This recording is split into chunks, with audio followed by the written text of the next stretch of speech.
Same damn thing. All right. That's okay. All right. Baby, you. All right. I'm irritated. Why? Because. Okay. I just got off the phone and I'm irritated. Okay. Because. You want to talk it out? I'm supposed to go somewhere tomorrow after we record this. Well, whatever. And I'm supposed to. I can't be there. We can't be. I'm going with a friend. We can't be there till 8. The drive is 3 hours. She wants to come to my house at 3:30 for me to get there. I don't want to do that. And then she said, because I want to make sure that you up. I don't want you to make sure nothing for me. This for you. I don't want to do nothing. I'm just going for moral support. Don't make sure I'm good. I don't like getting up before I got to get up. I don't like when somebody wakes me up 5 minutes before my alarm go off. I don't like none of that. Don't do nothing for me. Now I'm irritated because I know I'm missing out on at least an hour of sleep that I could be getting, like an extra hour. Right? Now, while I understand you, do you? You make valid points. However, given how long have you been friends with this person? Over 25 years. Over 25 years. So she knows you, right? But she know the old me. Like she knows Kristen that was just never on time to stuff. Right. Will always lose her ID every chance she got. I got a purse now. She don't know me with a purse. She don't know how I operate with a purse. Like she know me, but like I haven't had to do shit like this in a while. I'm a new bitch now. It's different. Yeah, but you understand why she's taking the precautions she is, right? I didn't have a purse then. Every time they ask me, do you have your ID? I have my ID. I'm way more responsible. I didn't kept kids alive. I got a lot going for myself right now. And I think that they are trying to, that's the problem. Everybody always trying to bring you out. You know what I mean? Just put the old you into the new you. I'm 38. Okay. I got things, I really do shit. You be doing shit. Yeah. Matter of fact, I need that extra hour of sleep because of that. Because you be doing shit? Because I'm 38. Oh, okay. And I wear a purse. All these things are different. Before that, I didn't need the extra hour of sleep. Before I got a purse, I didn't need nothing.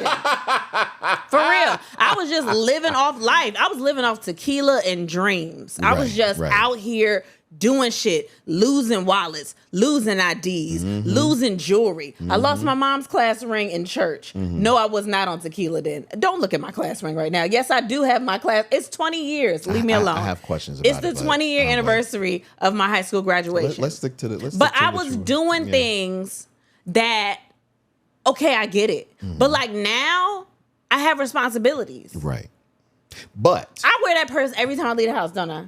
It's not a real purse. It's a little bullet. It's a little Telfar bullet, but it's enough for me. Like I got my important shit in there.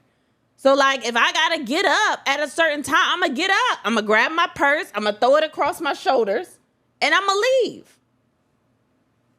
Now, once again, valid points. But do you think that maybe this young lady, middle-aged lady, which one? She older than me. Okay, only by like a year. All right, but still, she might be listening. Do you think this young lady? She's still a young lady. Young ma'am. This young ma'am. Yeah. All right. Do you think this young ma'am knows that this Kristen exists?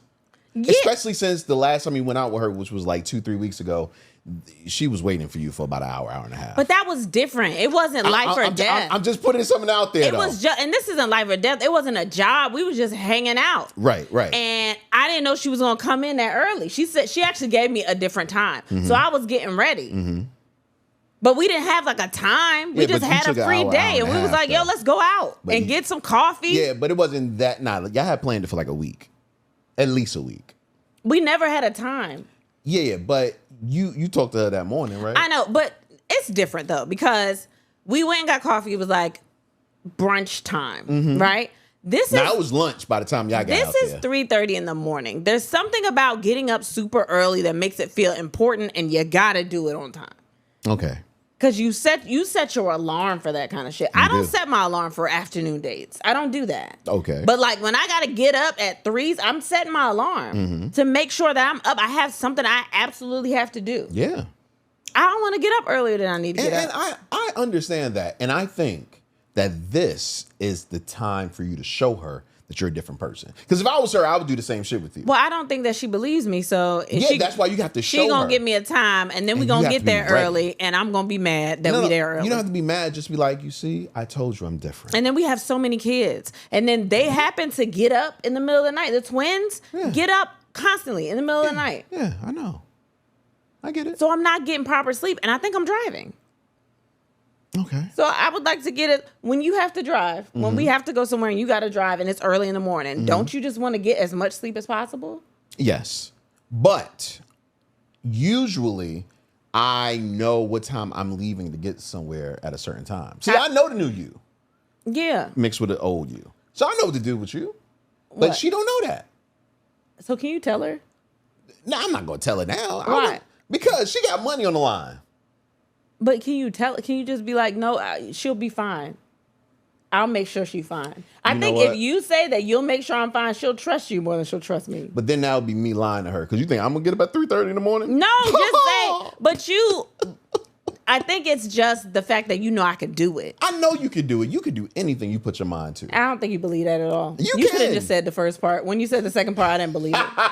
No, you can do anything you put your mind to. You can get up at any time you put your alarm to. Yeah. I've seen both. Yeah. But I've also seen you not do that. But I'm not going to wreck nobody's livelihood. Like, she has something she has to do. Right. No, I get that. And so I'm trying to make sure that she gets to where she needs to go. And matter of fact, that's why I'm driving. Without stress. So she won't be tired. She won't be stressed out. Right. I can drive and I'll get us there. I'm used to driving long distances. I've done it before. And I think I don't know if she's really done that. So it's like, okay, I'm fine. So you said y'all have to sleep. be there by 8. Yeah. You're leaving at 3:30. That's what she said. That's not what time I'm leaving. You're leaving at 3:30. That's what she think we's leaving. That's the time she think we leave. We're not leaving her more and more. And it's a 3-hour drive. Right? Yes. So that's 6:30. Yes. Maybe so that she's not stressed, she wants to get there early and decompress from what I'm driving. Yeah, decompress her mind for the activity that she has going. Like for instance, you have no problem with us driving to gigs, right? You have no problem with us driving to gigs. Not because you don't drive, but because as soon as we get there, even though you need time to decompress, you're still ready to jump on the stage, right? And I brought that to you today. I was like, you know what? This next show, I was thinking about driving it because we've done it before, but it's just, I can't just jump right into it like I did last time. Yeah. And it took you a little bit before you understood that concept. No, I understood it. I was thinking about money. I was just trying to be cheap and be like, well, what's cheaper? Do you really need to be awake to do the show? Yeah. I can do the show. It's fine. You can go to sleep. Take a nap. You see what I'm saying? So for her, maybe she just needs that time before she jumps into action. But what is more important? The fact that I get enough sleep so we can make it in the dark and I don't injure us all because I'm tired? Yeah, because I wouldn't let you drive if I was her. Or she slip up a little bit doing her job. She's a makeup artist. She's really good. She get a little lip liner outside the line. What's that? For a wedding. Who gives a fuck? Who gonna remember that? What do you remember out of your wedding? At my wedding? Yeah. Somebody fucking up. Does that stick with you? That sticks with me more because than at the end of the day, if somebody else went to your wedding, what do they remember? They had a good time. They had a good time. Yeah. But what I remember, the person that the wedding is for, the fuck up. 2 fuck ups. Well, that's because it was your boy that did it. I said 2. There was another fuck up. It was another one? Yeah. Do I know it? Yeah. What? The whole videography part. Oh yeah, that was really bad. Yeah. That was bad. Terrible. It was like we didn't even have pictures for it. Exactly. All our best pictures were taken by people. Other people. Yeah. That's why y'all gotta have y'all cameras out for the weddings. And then it pissed me off because my mans that was in the wedding was like, "Yo, bro, why don't you just ask me?" Yeah, I ain't like that shit either. You talking about Treasy? Yeah, man. Just say it. Fucking Treasy. I would have hooked y'all up. Be like, nigga, we would have loved that. Why wasn't that your gift that you offered to us? We've literally seen your work. We've paid you. We've used you before. Why wouldn't your friends that do, well, I guess, never mind. I see the problem. I was going to say, why wouldn't your people try to help you out with something. But I can see the problem because the ones that's not good will also be like, I'll lend you my services for free. True. And they'll be like, you can't beat free. And then you got to explain to them why you gotta beat free. Yeah. I would just prefer to pay. I wouldn't feel... Not you. I just wouldn't feel right not paying money. You know what I mean? To you. Anyone, but especially you, because you my boy. Why would I let you just do something for free? And then a nigga say, all right, bro, you know what I'm saying? You can pay me something. And then I'm going to be like, well, somebody else said they could do it for cheaper. They can do it for cheaper than that. Oh, shit. Then the nigga say, well, what's cheaper than free? We already signed the contract. You back there, yeah. No, we already signed the contract. And it's binding. You know about them contracts. You can't break those. Then they'll sue you. We don't want to get sued. Oh, man. It's just a little wedding. But yeah, I think all in all, you will have a great time. No, I don't doubt that I have a great time. Driving at 3:30 I don't have a time. Don't say that. What? Because you know I won't. She says she's going to be here at 3:30 in the morning. She said she's going to be here. Yeah, so you got to get your ass up. And by 3:30 in the morning, you ain't going to just sit around. That'll make you tired. You just got to get on that road, baby. I think I'll have a good time and I think I'll be okay. But I don't know. So I'm in a part of my life where I'm starting to realize a little bit that maybe if I go somewhere, I might be recognized. Now, I don't go somewhere and expect to be recognized because that's weird. That's some weird shit. But I do take into account that it could happen, right? So what I'm nervous about is I get there and I look a fucking mess because I'm tired. So I'm thinking about all of these things. And somebody want to take a picture with you like they did. And because that happens. It happens a lot. And it happens a lot. And it happens a lot when I look a mess. Just happened. And it just happens when I looked a complete fucking mess. But they were super cool. They were super nice. We were her hair was gorgeous too. I told her that. But yeah, they were super, super nice. We were driving back from New York and we were on the turnpike and we decided to stop for a second. And I'm talking to Kristen while we were waiting on this line. And this big linebacker ass dude just looks at me and comes like a beeline to me. And I'm like, yo. My husband shook because his sciatica acting up. Nigga, even if my sciatica wasn't acting up, I'd be shook. He said, I don't know how to defend you. That was a big nigga, but he was so cool. Yeah, they were cool. You know what I mean? And then he was like, yo, you gotta get a picture now. When he said, yo, can we get a picture? My instinct is to say yes. Yeah. But I did look at you and say, in my mind, she ain't ready for no picture. Why the fuck do you say that? What? Because I know how you want to look. Nah, you looked at me and said, I don't want my wife in no picture like that. Not like that. So I was hoping we could get this selfie off. I thought she was going to try to put filter on it. But it wasn't my camera, so you know. She likes studio lighting. Just get her in the portrait. But Kristen was like, but when he said it again when his wife came out the bathroom, and they were so sweet that I was like, fuck it. So if that picture ends up somewhere, I'm not in it for real. At least your eyebrows. I'm not. Oh, well, fuck you too.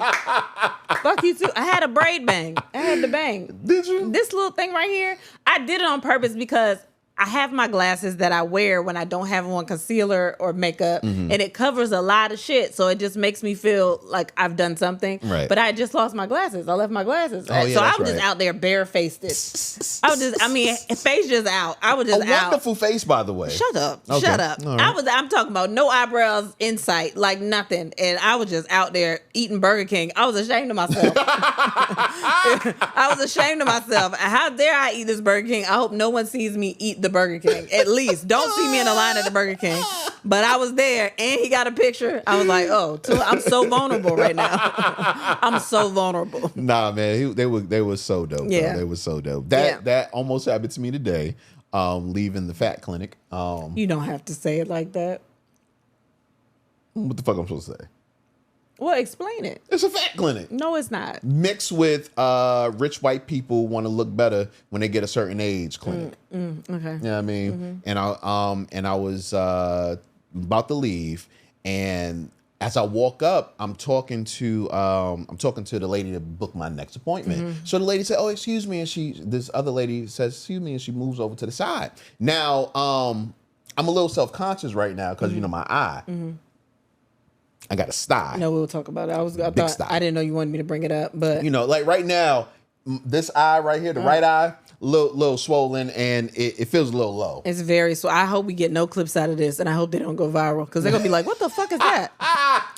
But it's fine. But yeah, so you know, so I'm favoring the side that the girl was on. You know what I mean? As I'm talking to the lady, I finish talking to the lady. I walk out, and as I'm hitting the door, all I hear is, "Oh my gosh, I know him!" And I beeline to the car. I was like, "Not my eye like this." You probably limped a little bit because I know that hip still acting "Fuck up. you!" No. I was fine with that, but I was like, I can't take a picture because if I do, they're gonna think that Kristen abused me, and I was somewhere. You know, I said we have to make help. up a story. I could have said the man at the rest stop hit you in the face. Shout out to him though. No, I mean, why do you have that class ring on? I hate people that wear class rings when they haven't been in class for at least 20 years. First of all, why do you hate it? If people buy a class ring, like when are we supposed to? You buy it in like, I think 11th grade or something like that. Are you only supposed to wear it for a year and then you don't wear it anymore? It's a souvenir. But what do you do with it? You wear it for that year and you put it up. Well, Souvenir. I lost my ring. I lost my class. No, I lost my mom's class ring at church. And then she took mine kind of as payback. Oh, shit. Like, oh, you can't, you're not going to have this because I didn't have mine or whatever fuck. So she's had it for 20 years. Okay. And she never let me have it. She never thought I was responsible. I think they be talking. Everybody around me. I feel like everybody around me don't really have any faith in me at all to do shit. They don't trust me to do a damn thing. I trust you, baby. No, you don't. Barely. Barely. But so I the other day I just went to their house and I was like, "Do you have any jewelry?" Like I wanted to get more jewelry, and before I bought more jewelry, I was like, "Let me go and get some jewelry from her." And she was like, "Well, I have." You should probably buy some. I'm gonna buy more jewelry. Leave me alone. You wearing silver I am. with gold with. Well, this is silver and gold. This watch. This is my grandma's watch. Played it. It's my grandma's watch. Yeah. Who gives a fuck? I'm just saying. And then you got silver right here. I'm not one of those people that. First of all, I like mixing metals. That's more me. Yeah, I like weird stuff. I mean, I used to whatever. So I'm not one of those people that's like everything gotta be. I like costume jewelry. I like things that are just sentimental to me. Like this watch is my grandma's watch. I got like three watches from her. Out of everything, the watch I get. Yeah, I definitely understand. I got like 3 watches from her. But I hadn't had it. So that's I was not even my favorite one, by the way. Oh, this one? I like the real skinny one that she had. The real small one? Yeah. That's the vintage one. That shit's fly. Yeah. Well, but I was like, let me just get the ring. Like let me see if I can have it. She just gave it to me. And I was like, I'm aware. Like, why not? This is actually the 20th year that I've graduated. The 20th Why year. not? Why? What do you mean? No, that you asked that question. I'm aware. Why not? I can give you some why nots. What are they? First of all, it's a high school class ring. I don't care. That's the only one I completed. So what you want me to do? That brings me to my second point. I could be alone on this island. If I am, fuck it. I'm usually alone on islands. I feel that people that hold on to things like high school class rings are holding up a billboard saying, I haven't really done anything else. I don't think that. And that's not the truth with you. I don't think that. I think that my parents paid $400 and something for a ring. Right. And 20 years ago. Yeah, and it's another like sentimental thing to me. And I'm not saying you throw it away. Yeah. You just keep it somewhere else. It's why? Pass it down. Why? Why would I do that? Because why are you wearing a class ring? I just wanted to wear it. They spent money on it. I don't know. I don't have a real reason, but I don't think I need to. I don't think I need a reason. It's a ring, and they spent a lot of money on it, and I liked it at the time. I actually got a man's ring because it was bigger. Leave me alone. Leave me alone. No, because the girls' rings were like really small. Like they didn't really say nothing. You know what I mean? Okay. Whatever. So I got a bigger ring. But yeah, I just want to wear it myself. I just want to wear it. Okay. You know what's so funny? One of my homeboys, he used to wear his class ring. And I used to judge him in my head. Like I never told him I was judging him, but I used to judge him in my head. And then one day he took it off, and I asked him, I'm like, yo, what happened to your ring? Man, I just realized that shit was whack. Wearing a class ring, like I'm doing this, I'm doing that, I'm doing this, I'm doing that. That just looks so whack that I'm wearing a class ring. And I was like, he gets it. But who said it was whack though? Who told him it was whack? And why are you listening to other people? I fully believe that no one told him that. I fully believe he came to that realization. But on his own. Who am I? Like I don't think it's whack. Who is anybody to say it's whack? It's a lot of shit out here that I wouldn't personally do, but I respect that you would do that. And for me, my parents spent money, and you can pay them back. Right? I got. It's got my name on the side. It's got chorus on it, and then what is that? That might be theater. Oh, Friends. That's my Friends. And then it's got my initials. It's got my name inscribed on the inside. Like it's a whole thing. Like if it's not a ring that you get from, winning a sports championship. I was in chorus. Like the NBA finals or, the Super But Bowl. I'm never going to play those. You're right. But if it's not one of those kind of rings, Nobody can tell me it's whack. Nobody can tell me it's whack. Okay, fine. Look, baby, I want you to be happy. And that makes you happy. I don't be listening to y'all. I do whatever the fuck I want to do. All right, baby. That's me. I like it. Don't give a fuck. She gonna have her class ring on. I'm gonna wear it. I'm gonna wear it a couple of times. 3:30 in the morning. I'm gonna wear it at the next show. I don't give a shit. You keep playing with me, and I'm gonna wake you up. I'm gonna wake up regardless. I can't sleep when you're not next to me. I know, my poor baby. Using me as leverage for that sciatica. It's not for the sciatica. Oh, for my back. It's for your back. Yeah. But it is leverage, right? That's leverage. what it is. Not affection, not love. No. You know what? I realize why I don't like cuddling with you at night. And it has nothing to do with you. It has everything to do with the fact that you're a human and you have body heat. And I hate touching heat.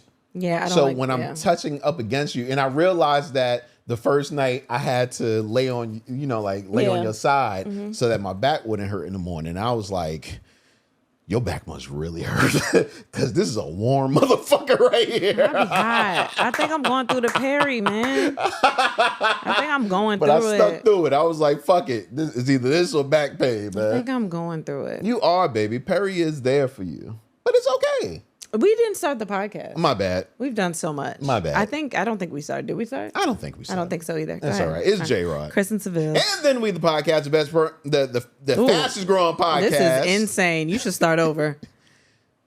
I'm not gonna say my name though, because they know I'm here. I said mine right. The fastest growing podcast in Chicago, Illinois. Hey! See, that's when you mess up, but try. Here we go. That was a good one. It was okay. I felt it in my throat. It felt different. It did. It just didn't feel the same. Hold on. She texted me back. Let me see. Your friend? Yeah. About what time? She said I need to add you as a driver. Yeah, I know. Duh. I know. She ain't say no time. Think she trying to sprint up on me with the time. 3:30, man. She not. No, I'm going to be awake for a long time tomorrow. She ain't gonna be in my house. You gonna make her sit outside and wait for you? We gonna get there on time. That's all she worried about. You gonna make her wait outside? I didn't tell you to come at 3:30. I said 4 o'clock. That's fucked up. But there's only one person I would do that to, and he deserves that. Who is that? Who else? Russell. Oh, okay. Russell. Yeah. That's funny. Other than him. Okay, I get it. Oh. I get it. Russell. Let's do my favorite part of the show. Bitches love this.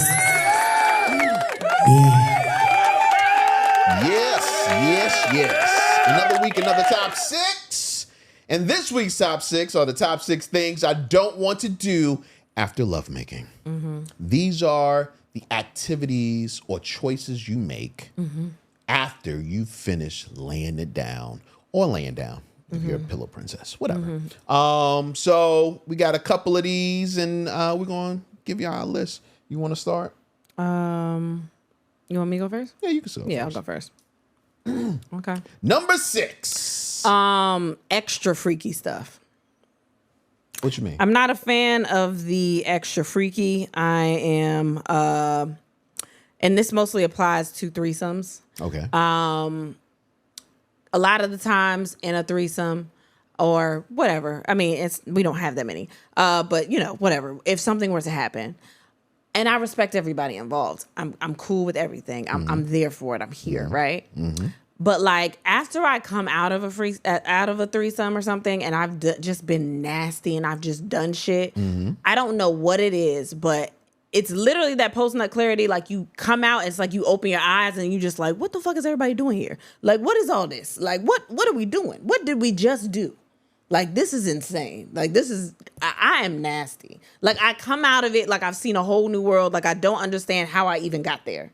So what's the extra nasty? Like, first of all, the fact that I'm like, I all of a sudden I realized that I was in an orgy or a threesome or something like that. You really want that orgy? It hasn't happened yet. I just want to throw that out there. I feel like it's happening soon. I'm a little scared. In the next 30 days. Well, you got to chill out. I'm just like, oh, this is crazy. It's like all of a sudden you realize everything that you've done. And like, I don't want to come out of that and like it be a dick in my face. I got you. Especially a dick I don't know nothing about. Right. That's why I can't do an orgy, because I feel like it's a lot of surprise dick. And I don't know if I'm a surprise dick type of bitch. There are 2 orgies that are being presented to you in the next 30 days. Yeah, I'm not a surprise dick type of bitch. You're not going to be surprised. You know it's a bunch of dicks. I want that. I'm not going to be. I see your dick. I'm like, familiar. Home, right? Home. I see it, right? But like a dick I don't know nothing about. I don't. Yeah, like I got to ease myself into an orgy. Okay. Because of that thing where I come and then I'm like, too many dicks in here. It's too many. And I didn't give birth to none of them. So everybody get the fuck out. Wait, so you have to ease yourself into the orgy or you have to ease yourself out of it? I have to figure out. No, I have to ease myself maybe into the orgy. Okay. Because how do you ease yourself into an orgy? Because I'm already like on the fence about, like. Orgy? Like a full swap. Okay. With like another guy. I'm already on the fence about it because I'm like, I don't like a lot of, too many dicks is aggressive. Right. I just need one. Get that? I can do women. Right. Mad pussies. It could be 6 women in a row. I'll be fine. Dicks are aggressive. More than one is too many dicks. I get sometimes. it. I get it. I guess for some people, not everybody, do whatever, teach your own. I'm glad you feel that way. Yeah, teach your own, or you know what I mean. Or both I don't know. So like it's a lot. So I think that I have to figure out how I ease myself into it, because I think that going in I'm already nervous. Then I have a nut and I come out and I'm really like, whoa, what the fuck did I do? This is crazy. Who is everybody in? Like, what is this? So yeah, just anything extra freaky after I've already had sex just feels. I don't know. Then I'm like, oh, you a nasty bitch. I can't believe you was in here doing that. You nasty. Like, I don't know what it is. I get it. Yeah. I get it, man. Yeah. These are the top 6 things I don't want to do after love making. Number 5, talk to your parents. I don't want to have any conversation with anyone that birthed you after fucking you. What about your parents? Do you want to talk to your parents after you fuck me? I don't care, because I don't feel guilty talking to my parents. My parents have known that I was a freak for years. Like years. Yeah. But to look at one of your parents and talk to them after knowing some of the nasty shit you do and talking, I'm like, you don't even know your daughter. You do not know her. I think they do a little bit. I think they know something. Like, if the freak scale was 1 to 10, where do you think your parents think you land? Oh, after the clips started ending up on... Before the clips. Before the clips and after the clips. Oh, okay. Before the clips, I think maybe they just assumed I was like a 5. Like, it could go either way because I had a child. Okay. At 21. So they knew you was fucking, but they didn't know at what extent. Yeah. Okay. So I was pregnant and it was like, oh, okay. But I think after the clips, I don't think I think they barely want to give me a hug. To be honest. To be honest. I think they don't want to touch me. But I think they just love me so much. They just see through that. Okay. Yeah. Okay, that's fair. Yeah. That is very fair. But I don't want to talk to my parents either. I just don't call me. Because then they want to like have long conversations. Right. And I be laying there, titties out, vagina to the air. And they just What you doing? Well, I'm gonna need some. I can't do this. I have a rule. I don't answer my phone for my parents right before I'm about to have sex or right after, and of course during. But you know what I'm saying. I will not answer the phone because whatever you're going to say, 9 times out of 10 is going to take me out of the mood. It's gonna be inappropriate. Hell yeah, hell yeah. Not even inappropriate, but it definitely be some shit like, "Hey, can you go to the store for me?" And no, I'm not going. You know what I'm to saying? store. Or you want to tell me some gossip? That's my mama. She want to tell me some gossip. Yeah, and you can't do that while your dick out. Yeah, exactly. Like, That's Mom, weird. I got You know what I mean? You know, and afterward, I'm trying to regulate my body. I'm trying to get back to, the world. Because you tired. Not even tired. I'm just, I've expelled things from my body, and I just don't need anybody talking to me. Okay, you're right. Yeah, you're right. Hell yeah. Now, what I will say is that anybody else is fair game. They can call you? They can call me. Anybody else. And some people I actually answer. Oh, I know. Yeah. It's happened before. Yeah, so, you know. Yeah, I get it. These are the top 6 things I don't want to do after love making. Number 4. Tuck my kids in. I don't want to do that. You don't want to tuck your kids in?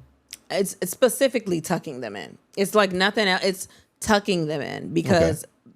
Especially they're not babies no more. They 7, but my babies, especially them because they want to kiss and hug and do stuff, and they want it right then and there. They're not gonna wait for me to wash my face. They're not gonna wait for none of those things. They're very impatient, right? And I don't want to put my hands on. They're not gonna wait for me to wash my face. No, like they because they won't. They'll be like, I need a tuck in now. I need a hug right this second. And I'm gonna be like, wait, they're gonna be like, Caleb gonna be like, but you my best friend. And then I'm gonna have to be like, I am your best friend. So I don't wanna tuck them in. I don't want them to kiss I don't want them to kiss my face and smell balls on my chin. Like it's a lot of things that just don't go with tucking your kids in. I get that. And I don't wanna reject them. You know what I mean? And I have to. Because there's no way. You don't have to. I will. No. I have to. There's no way you gonna give me a kiss. I will not. I can't allow you to give me a kiss. Like I said, I will do it for you. Yeah. As soon as I see no. Yeah. Yeah.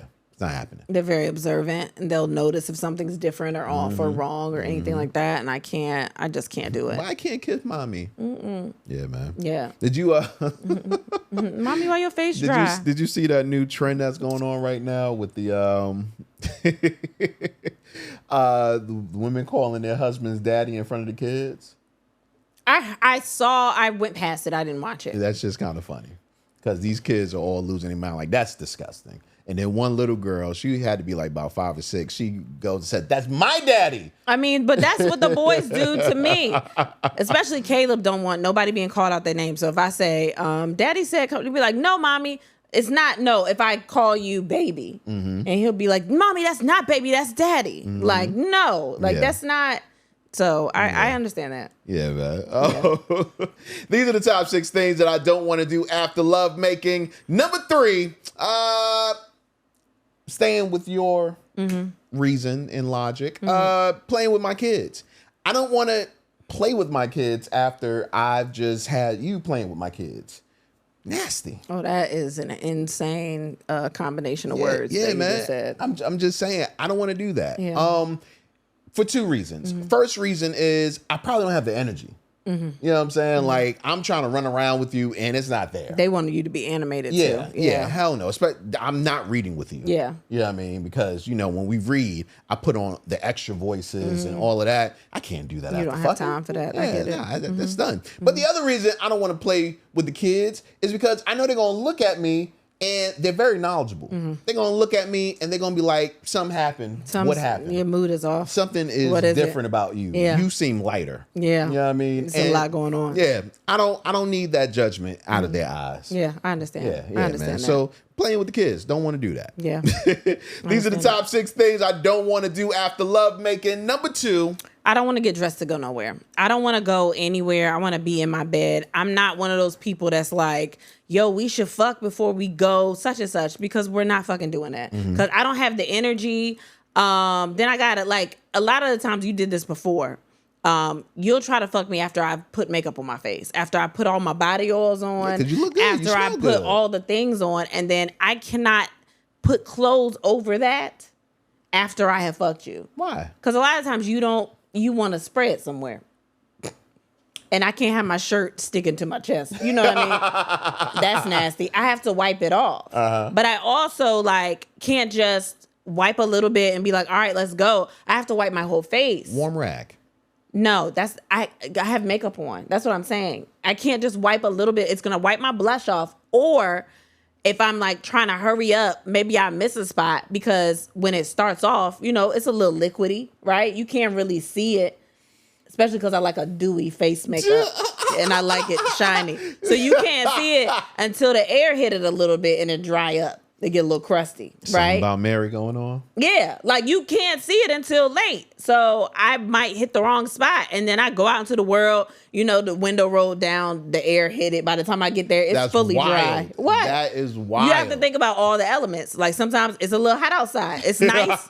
I don't want to run the air. Let's roll the window down. There's I a get patch there, on your whole face. side of my face look like I got eczema on my face. Eczema patch. What is that? Somebody Somebody flaking gonna at start it. trying to flake. Yeah, Girl, you got yeah. something on your face, That's and then nasty. it just don't stop coming. Then we just had a threesome. Didn't even know it. Yeah, they was playing with your kids. You ain't even know. You getting turned on, watching them finger your kids off my face. And then I gotta be getting mad. Girl, we outside. I like it. Yeah, I no, like it. that's really nasty. Is it? Yeah, I think it's gross. All right.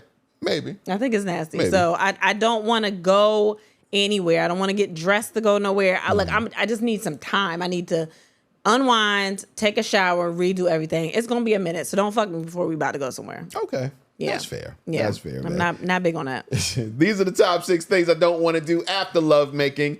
Number 1, I don't want to go to work after lovemaking. Now, I don't think this really played a part in my life until I left for work after having a threesome. And it might be partially selfish. You know what I mean? Because when I left, the women were still in the bed, looking amazing. And I just knew another round was happening. And I had another round ready. I was like, oh, psh. And then I looked at the time and it was time to go to work. And I was pissed. They probably had another round while you was gone. Oh, I'm sure they did. I asked. Yeah, did they? Yeah. Damn. First she tried to lie though. And she was like, no, we just went to sleep. And then we woke up and I'm like, bitch. Nah, they fucked themselves asleep. Oh my They gosh. did. I was so mad. I'm sorry. I'm sorry Anyway. that happened to you. Yeah. And that was my first threesome too. Damn. My first one. I was like, damn. Sounds like it was a good one. Sounds like you had a good time. But you know what?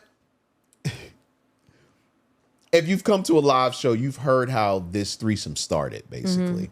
Oh, that's the threesome. Yeah, that's the threesome. Oh, that's the threesome. okay. So it didn't start well. Yeah. You know what I mean? So by the time it was over that first round, I was ready to go again to prove my life. You know what I'm saying? No, this is what I'm about. Yeah. And I couldn't because I had to go to work.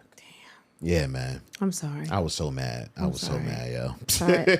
So go to work after lovemaking, not my thing. I'm sorry that happened Not to my you. thing, man. Yeah. These were the top 6 things that we don't want to do after lovemaking. But what don't you want to do after lovemaking? Put it up in the comments, whether it be on the Apple, Spotify, YouTube, wherever you listen. Put some comments there. Let us know about you. And yeah, that's what it'll be. Before we get into question of the day, how was your 2 weeks? So we missed a week last week. I feel like I'm gonna forget something that happened. I'm sure you will. Okay, so one of them was I think maybe after we recorded, we went out to the casino. Yes, Yes, we did. we We went did. out. Shout out to B. Michelle. Shout out to B. Michelle. We went and saw her bands at the casino in Portsmouth, Virginia. Kristen And- got to see What? Got to see my arch nemesis from when I was singing back in the day. This guy shows up. So first of all, her band is amazing. She's Yes. great. Like everything. It was really fun. We had a really good time. But this guy shows up, and as soon as he shows up, he's like, "Yo, that dude right there. Every open mic we went to, it was over because he was just gonna get in there. I bet you gonna sing Luther. I bet you gonna sing Luther." And he got the mic. They gave him the mic, and he sang maybe A House Not a Home, Yeah. something like that. He Yeah. sang something. And he was great. I'm sorry. He was great. And then I see it. And what was funny, I saw him and I was like, I think I've seen him before too. Yeah. Like, he's so good. He was everywhere. Everywhere. So he was man. killing at open mics, churches, everything. Oh, he was just taking he was everybody. one of them. He was one of them. So we had a really, really good time. I think we were supposed to do something that night and we didn't. Yeah, we were supposed to have a threesome that night. And we didn't. Happen, she disappeared, but that's fine. I mean, we didn't disappear her, but she disappeared. Yeah. So we didn't do that. And that was kind of like a good thing. yeah, because we were exhausted, tired as fuck. And he was tired. He was more tired than I was. But it's okay. I didn't want you to embarrass yourself, so it's fine. Well, I wasn't going to embarrass myself. Well, all right. Don't worry about it. I mean, we had sex that night, so it was good. Yeah. So we did that, and then that was real good. Shit. It was great. And then the week after that, we went to the wedding? No, the next day. The next day we went to the wedding. Yeah. We went to a wedding the next day, which was fly. It was super fly.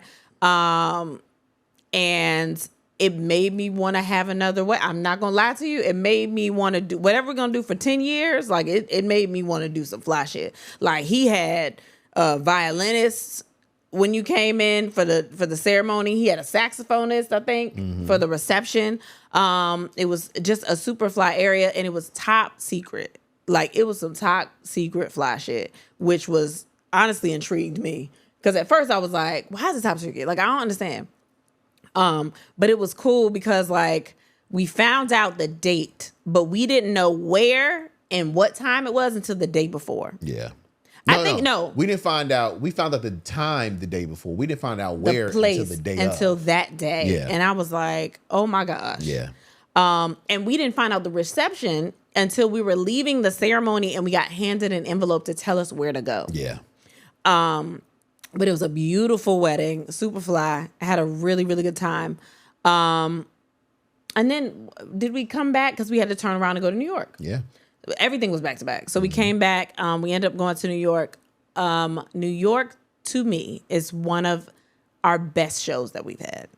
It was one of our best shows. We had so much fun. And this was like a more intimate show too. So like we just didn't know how it was going to go. But I actually like those a little bit better because I feel like I can like really, like I'm really talking to the people, like really talking to y'all. Like we're up close and personal. Like I'm really having a conversation with y'all. Now it's definitely a different show, different experience. It's a different experience, but it's super fun. I like it a lot. We did a brand new show that we may have came up with a day or two before. In the green room? Yeah, in the green room. Kind of in the green room. Yes. On the way there and in the green room, we came up with the show. And we were like, we don't know how this is going to go. We just going to put it up and see what sticks. And we did the sound check and we were nervous as fuck because shit was just going awry. And we were like, I don't know what the fuck is about to happen in here. But we ended up doing the show. The energy in New York was so fucking good. Yeah.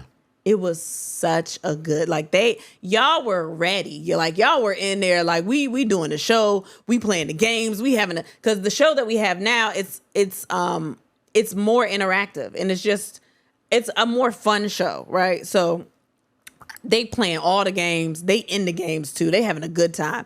But we get to our last game, which if you've been to a live show, it's the same. We play this game all the time and we haven't stopped playing it because it's such a big hit every time we play it. So we play this game called Sex Positions where you basically have to get in a sex position. And there was this guy that came to the show. I can't even say guy. He's a young man that came to the show. He was 20 years old. He came with his mom, who is a listener. Shout out to y'all. I think his aunt and his sister. So it was like a family affair. And the first thing I thought was like, this is a wild show to bring like, you know, the family to. Yeah. Because this one's a little nastier than like some of our previous shows. I don't know. It's just a little bit more about sex. This takes the cake. Yeah, it's just a little bit more about sex. So I was like, all right, but you know, he grown, like, and his mama brought him here, like, who am I? You know what I mean? Fuck it. He gonna have a good time. He get up there, he played his game. He kills this game. Yes. I mean, he knows every sexual position. Which was wild to me. I couldn't tell, because we were talking about this, I couldn't tell if he been fucking a lot or he was studying for fucking. Right. And knew all the moves in the Kama Sutra book. Well, he was prepared. Because he had everything down, and he played with somebody he didn't know. Yeah. He played with his Working partner. her out. Yeah, worked her the fuck out. To the point that everybody in the audience, I'm talking about, they giving him standing ovations, they hollering at him, Yeah. "You better go, nephew. Yeah, kill that shit." I mean, they up, right? Yeah. And I'm just like, I can't believe this baby up here killing this shit like this. But I mean, he killed it. He won. Had so much fun. It was just such a good time. Had so much fun. And then the next day was a full day in New York where we didn't have shit to do. So we could have done things. And we went to brunch. And the brunch was meh, right? Yeah, it was cute in there, but it was meh. But we came home and we were like, all right, well, we're going to do something. We came back because we were staying at family's house. So we came back and we were like, all right, we're going to do something. And my baby sciatica started acting up. And then his eye, I guess he'll talk about that. He had a lot of shit going on and we didn't do shit. We went to bed. We ordered some food. We went to bed. Like, we ain't do shit. So we was kind of in New York, just there and not able to do everything we wanted to do. So I think that's it. And then we came home and then I'm probably forgetting something. No, not really. Your birthday. Oh, I'll talk about. You could talk about your week, but I think that was kind of it. Yeah. For me. Yeah, that we didn't really do anything. Yeah. We did something, but I'll talk about it. So yeah, so first and foremost, sorry for missing last week. Really tried to do last week, put an episode out last week, but like you can hear, it was things were coming back to back to back. And I was super exhausted. Like, I was already exhausted like days before everything was happening. The week prior, I should say. But it seems like by maybe Tuesday, I was just at a point where I could barely function. And I was like, I have hella shit to do to function for. So by the time Wednesday and Thursday came around, it was just like, I just can't do it. We can't do the episode this week. Now, Wednesday was my birthday. And y'all know all I wanted was a slushie, be near the beach, and to sing at karaoke. So, as luck would have it, after working all day on my birthday, I got a call from one of my homeboys, and he was basically like, yo, I'm doing this open mic. You should come out. And I told Kristen, she was like, all right, man, it's your birthday. You want to do it? Let's do it. I'm like, I bet. You know what I mean? And Kristen had found some slushy places and everything. She also found out that Cheesecake Factory was doing half off cheesecake on cheesecake. Hell yeah. So I'm like, oh, the week is there. We ready. You know what I mean? But I don't know if it was me being tired or me just not giving a fuck about my birthday this much because I've been working so much. But by the time it was time to do things, I wasn't ready for it. I got dressed and we went. I said, let's go to the Cheesecake Factory first. Went there, and I'm just not about waiting in lines. That's not my thing. So I was like, nah, we ain't gonna get this cheesecake. And I honestly, my son for the last 3 days, 3 days prior to my birthday, kept saying, I want to sing happy birthday to you, Daddy. And I was like, I am already tired. And if we go out and do all these things, it is not going to be fun for me thinking about my son wanting to sing happy birthday for me, and he can't. So I said, you know what? Fuck it. I'm tired. We going home and we going to chill. Came home. He sang happy birthday. Well, both of them did. He sang happy birthday to me, and I was complete. I didn't need anything else. I wanted my slushie, but I ain't really need it. You know what I mean? Because I was just, I was complete, so to speak. He's such a dad.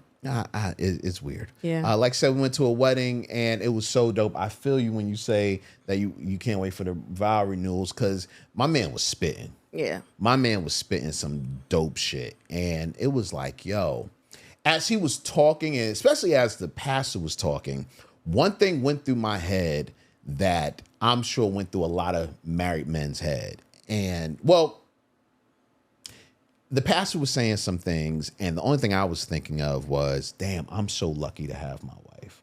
My wife is amazing. My wife is dope. But the things that the pastor was saying, I could understand how other people, other men, other women would be sitting there like, I need a new husband. I need a new wife. Yeah. Like, you know what I'm saying? Yeah. You talk about all these things that marriage is supposed to mean and what you're supposed to do and all these different things. And I'm just like, yo, I know so many people that their marriages aren't like that. You know what I mean? But I am a lucky one that my marriage is better than that. I think I thought about that a lot too. I was like, all of these things actually apply to my marriage. Yeah. Like I actually believe that we are in this place. And that is, 7 years, almost 8 years later. Like, I still feel like we're here. And I know that there were people that was in there that was like, damn. This is so sweet. I wish I had a love like this. Like, as a matter of fact, one of your friends said that shit. Yeah. She was like, I love this, right? So, but I really did. I was like, oh, okay. I actually feel those things. It was an amazing wedding, man. It was really nice. Amazing wedding. So we went to New York. New York was dope. The show was dope, which I was surprised about because, and I'm just being honest, I don't want to say that either. New York is never a show that I look forward to. Like the first time I performed in New York, I was looking forward to, and the time that we went, the first time we went to City Winery, I was excited about that. It was packed. It was real love. But the audience never gives us the energy that we're looking for usually, or at least for me. For Kristen, you know what I mean? You said you experienced something different in New York. Right? Yeah, to me, New York is fine. I've done New York crowds with stand-up. Right. So I know how people take in shit. Right. And I think the thing that I guess got you spoiled is that we go to other cities and their energy is just, they be hype as fuck. Over the top. So, so because we're used to that, when we come to New York and not getting that over the top, it's not like people aren't enjoying it. It's not like they're not laughing, but there's a certain energy that you kind of look for. So when we did this particular show, I wasn't really looking for that energy to happen. But the fact that they went above and beyond, it was crazy. I was like, wow. It was so crazy. What I'm saying? Which made me say, oh, this show is amazing. Yeah. Because if New York is doing this, then we take it somewhere else. Yeah, they're going to love this shit. You know what I mean? Like, so that was really dope. Also, so my mother did something for my birthday, because she came to the show and everything. And she did something that it didn't bother me per se. I appreciated it, but because of the type of person I am, it was a little overwhelming. My mother invited a lot of people that I grew up with in the Bronx out to the show. And originally she had told me one dude, and I was like, oh yeah, like gotta get Tommy in the building, because Tommy had been hitting me up like 2 or 3 times saying, yo, anytime you're in the city, let me know. So when she the night before the show, she told me that, and I was like, yeah, hit him up, let him know, come to the show. So I expected to see Tommy, and when we got on stage, first person I seen was Tommy. I'm like, oh shit, my guy. Yeah. But when the show was over, she talked to Alex. Shout out to Alex Babbitt. You know what I'm saying? Always. Yeah. She told Alex to introduce everybody else that was in the audience. So the lights came up and people came, people, family, friends, you know what I mean? Coming up. Just started coming. I'm like, wow. You know what I mean? Like, I really felt touched, and it felt good, you know what I mean? Because it's one thing when you're around people for a long period of time and they see your growth, and you feel like they're proud of you and all of that. But it's another thing to feel that, feel people being proud of you when they technically haven't really seen the growth. You know what I'm saying? It's just, I'm proud of you where you at right now. You know what I mean? And that felt good as well. That was like, wow, like, it just felt, it warmed my heart. But for me, I'm not that type of person. So, and being around a whole bunch of people and the attention being just on me, it gives you anxiety. Yeah, when I'm not on stage, that feels weird. Yeah, you know what I'm saying? Like, On stage is fine. Give it to me. But when I'm off stage, it's like, no, there's so many people here. Let's all talk. You know what I mean? Yeah. So yeah, you don't have to talk to me. It's yeah, fine. yeah, exactly. Yeah. So so that was cool. But it felt so good to see them. I thought it was adorable. Yeah, some of the people I haven't seen in like 20 years, man. And because you're the youngest out of all of them. I am. And so it was like a little brother type of like, yeah.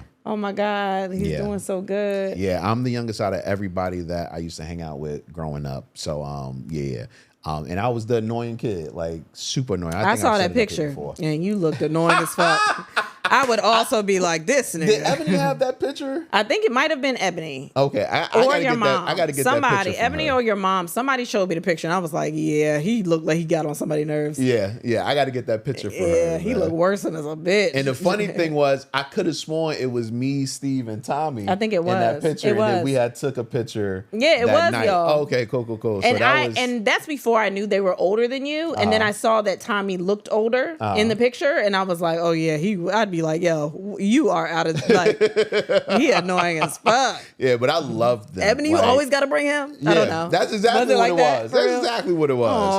Aw. Until I got a little older. Yeah. And then it was a little different. And then I found my own group of friends. Mm-hmm. And then it was like, oh, he actually, growing up and shit. You know what I Yeah. mean? So it was great nonetheless. I loved it. Yeah. Shout out to everybody that came through, man. Candace. That was so sweet. My cousins, everybody. Aunties, you had everybody in the building. It was really amazing. We came home. Like she said, we didn't do anything we didn't do anything the next day because literally my sciatica was bothering me like something vicious, and my eye was swollen. Like I woke up and I felt like my eye was bothering me at the show. Like I could barely see anything at the show. But it was a regular eye. Yeah. But when we got on, when I woke up the next morning, I was like, my eye feels swollen. And you was like, nah, it is. That like, shit was big as a bitch. Yeah, and the way you reacted, I didn't appreciate Did that. I jump? You jumped a little bit. I felt like I jumped. Yeah, that shit was It wild. caught me off guard. I didn't know. I did not know. I was like, Yeah, oh, man. wow. So that was that just stopped my energy. I didn't really have the energy for New York. And yeah, I was like, fuck it. We just gotta chill tonight.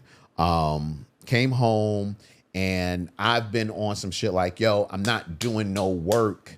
I need a break. But Monday came around, and as I'm breaking, I remember what my original reason for wanting a break was, and that was to spend time with the boys. And one of the things that the boys was talking about a week before school ended, every time I would ask them what they wanted to do for the summer, they would say they want to go to the beach. And I was like, okay, I'm gonna get y'all to the beach. But literally between, graduations and just working, there has been no time. So as I'm sitting around Monday, I'm like, you know what? I'm taking my boys to the beach, man.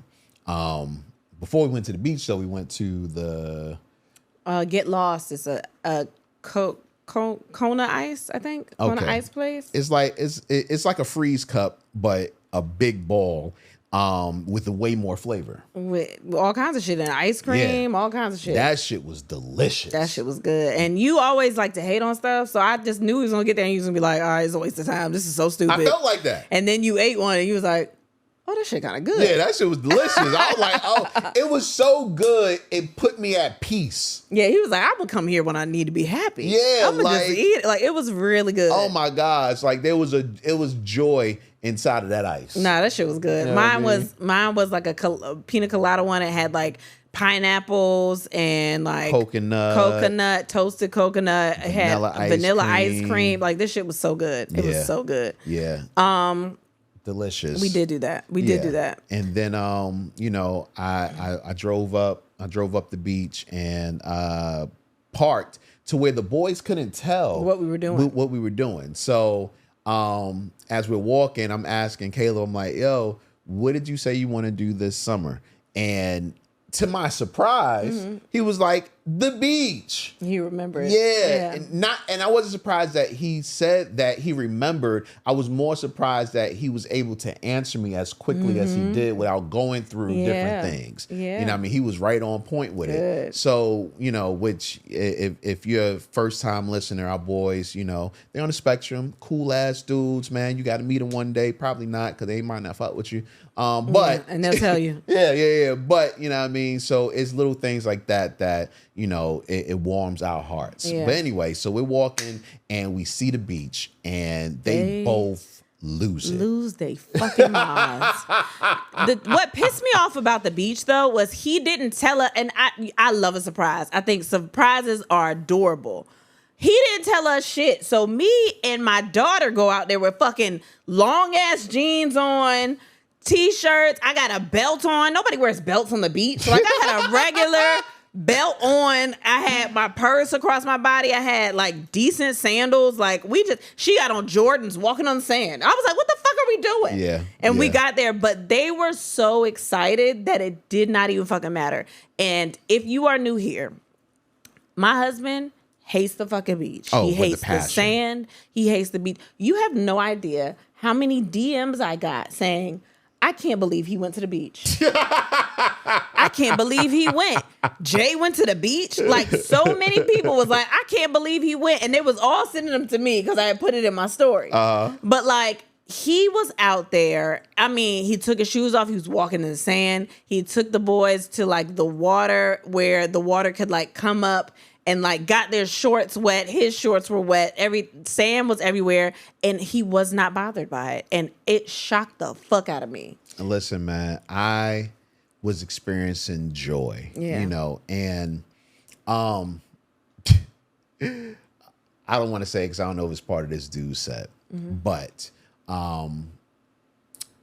there's a difference between happiness and joy, and it's so weird. Happiness, I feel like you have to find and get on your own.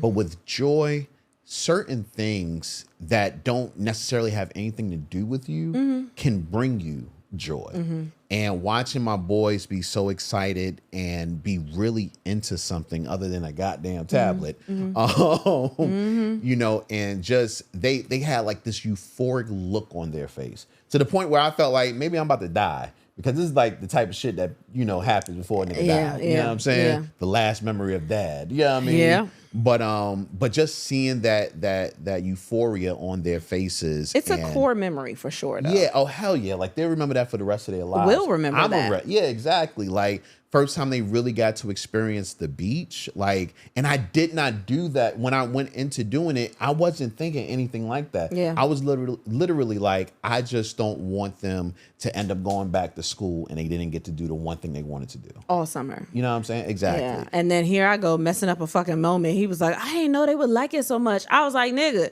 they on the spectrum. It's a beach full of kinetic sand. It's the most kinetic sand they ever seen in their life. You don't think they gonna like the beach? I'm talking about they rolling around in the sand, they swimming in the sand, they throwing it in the air, they doing all kinds of shit. I said they are in heaven right now. But it's so you got to understand with our boys, like they are one of two things. Either they don't fuck with it from the beginning or they fuck with it for a small amount of time. We was out there for almost an hour and they were in it with as much energy and as much excitement from the first minute to the last minute. And then we could not get them to leave. Oh my gosh. I've never seen I've seen people that have kids on the spectrum that walk around with their children on leashes. And I used to judge that until I realized, you know, about sometimes all that. You need that. You have to. Yeah. You know what I mean? And I've always been excited because with the boys, we've never had to do that. Never had to, you know, put them on leashes. Yeah, like you holding them tight as a bitch though. Oh yeah. And their wrists might have some indents in them because you ain't going nowhere. You know what I'm saying? And like I said, I'm not judging anyone that has to do that. Like more power to you. Keep your child. Absolutely. Yeah, I mean, but yes, when we was at the beach, I was like, yo, these niggas won't even come back to us. They were running everywhere, and my ass, I'm like, come back here. He was like, just let them go, because it is a big beach. But I'm also like, no, it's too much. I don't know where you're going. Come back. I can clearly see them, but I'm always paranoid. So I'm like, why are they running all the way over there? And he was like, baby, it's fine. No, it's not. They were just in heaven, my dude. They were. The problem is, like, yeah, they were in heaven and stuff, but like then Cameron started getting beside himself. He did. He didn't want to do shit. He didn't want to listen to nobody. He wanted to throw tantrums. And I'm like, you didn't even know you was coming here. Get your ass in the car. Yo, like, I've never seen that side of them before. Yeah, like they were so excited, and they've been asking ever since. Oh yeah, and we're gonna go again. Depending on what the weather is, we might go tomorrow. Yeah, I won't be here. Okay, but I want to see it again. They had such a good time. It was so cute. I won't be here. Oh man, so maybe I'll wait. But anyway, so that was like the highlight. That probably was the highlight of my birthday week. You know what I mean? If I'm being honest, like that was the most fun and the most, the best feeling I had from, for a very long time. It was also beautiful though, because it was like the sun was about to set. Yeah. Like it was just beautiful. The weather was perfect. Yeah. We were in a part of the beach where it was hardly anyone. It was like a couple of families here and there, and it was just peaceful. Like we were chilling. Like it was really nice. Nah, it was great. It was great. It was really nice. It was great. Great way to, just cap off, otherwise good week. You know what I mean, we had a really good week. And that took way longer than I expected. Yeah. I mean, we missed 2 weeks. So. Yeah, man. But yeah, man. Question of the day. What's the biggest wish that you have as an adult? Now, I'm going to give, a little backstory on this question. When I wrote it, it was like the day before my birthday. That's one. Or maybe it was on my birthday. Biggest wish as an adult. When I wrote it, I had in mind that people would come up with crazy shit that even as an adult you want to do. You know what I mean? Why you thought that. Like swim in a pool of money.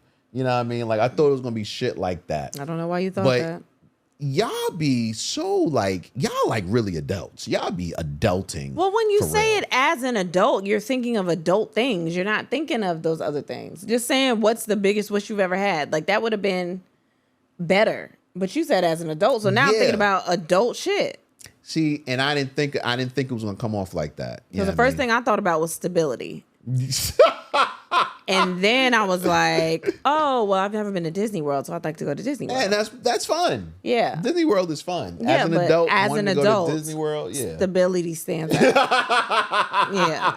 That stands out more. So some of these definitely were not what I was looking for, but thank you for answering anyway. So let's go into a couple of these real quick. What's the biggest wish that you have as an adult? My biggest and least petty wish is that we didn't have to work ourselves to death to be happy. That's real. I stand by that. I don't want to live to work. I don't want to do that. I don't want that to be my story, that my life is just about me working because I'm not enjoying my life. To be rich and not pay taxes because adulting is ghetto. That makes sense. Yeah. Someone said that I could just find money, literally just find it in a bush or something. I love that. And I hate all you people that are like, I just found $20 on the ground. Like, fuck y'all. That's what. That a rich man will sweep me off my feet and pamper me. Okay. Who is doing that? I hope they can't hear this. And they probably can't. They probably can't. Because they always say they can't. That shit loud as fuck. Someone says, does getting away from the kids count? Do you think it counts? No. You don't think that counts? Not at all. That's not a regular wish? But this next one does. I can attend all playoff games, NBA, NFL, WNBA, etc., with the love of my life by my side. Hell yeah. Yeah. And if I'm being real, love of my life being by my side is optional. Yeah. You know what I mean? Like, I'm not going to lie. If I had tickets to the finals and I was like, baby, you trying to go? And you was like, nah. I'm still going to have the best time of my life. Yeah. Someone said to see you guys live. That's Which is nice. dope. We appreciate that. We appreciate that. Visit a sex dungeon. That's dope. That's dope. Yeah, I think that's cool. Some people have them in their houses. Now, what constitutes a sex dungeon? If I'm thinking of a dungeon, it's just underground. I can't do that. You can't just... You never been in a basement before? Yeah, not having sex. You ain't never wanted to fuck in a basement? You ever been in a basement with a bed? Yeah. Like a basement that's been like made into like a house? Yeah. Really? Yeah. And you never was like, I'm gonna fuck down here? Not once. You always see a bed and think of fucking. That was the one time you didn't? Because it was underground? You started taking your environment into consideration? Maybe. I can't fuck underground. Okay, y'all, if y'all are listening, it's loud as a bitch loud. down It sound here. like they are right outside the door. Yeah, and they're not. So, someone said winning the lottery and retiring in the Caribbean. Okay. Someone else said visit all or at least most Disney theme parks. See, that's me right there. Yeah. I wish I liked people again. I miss being outside. Okay. I can understand that because it's hard. I want to know why you don't like people now. It's hard to like people. I can't see any of that. All this about money. What is the biggest wish you have as an adult? She gave me head more frequently. Goddamn right. Shut up. I'm What? doing all right. Yeah, when I ask. No. Yeah, No, I just don't. I'm trying to get us to a point where you just offer head.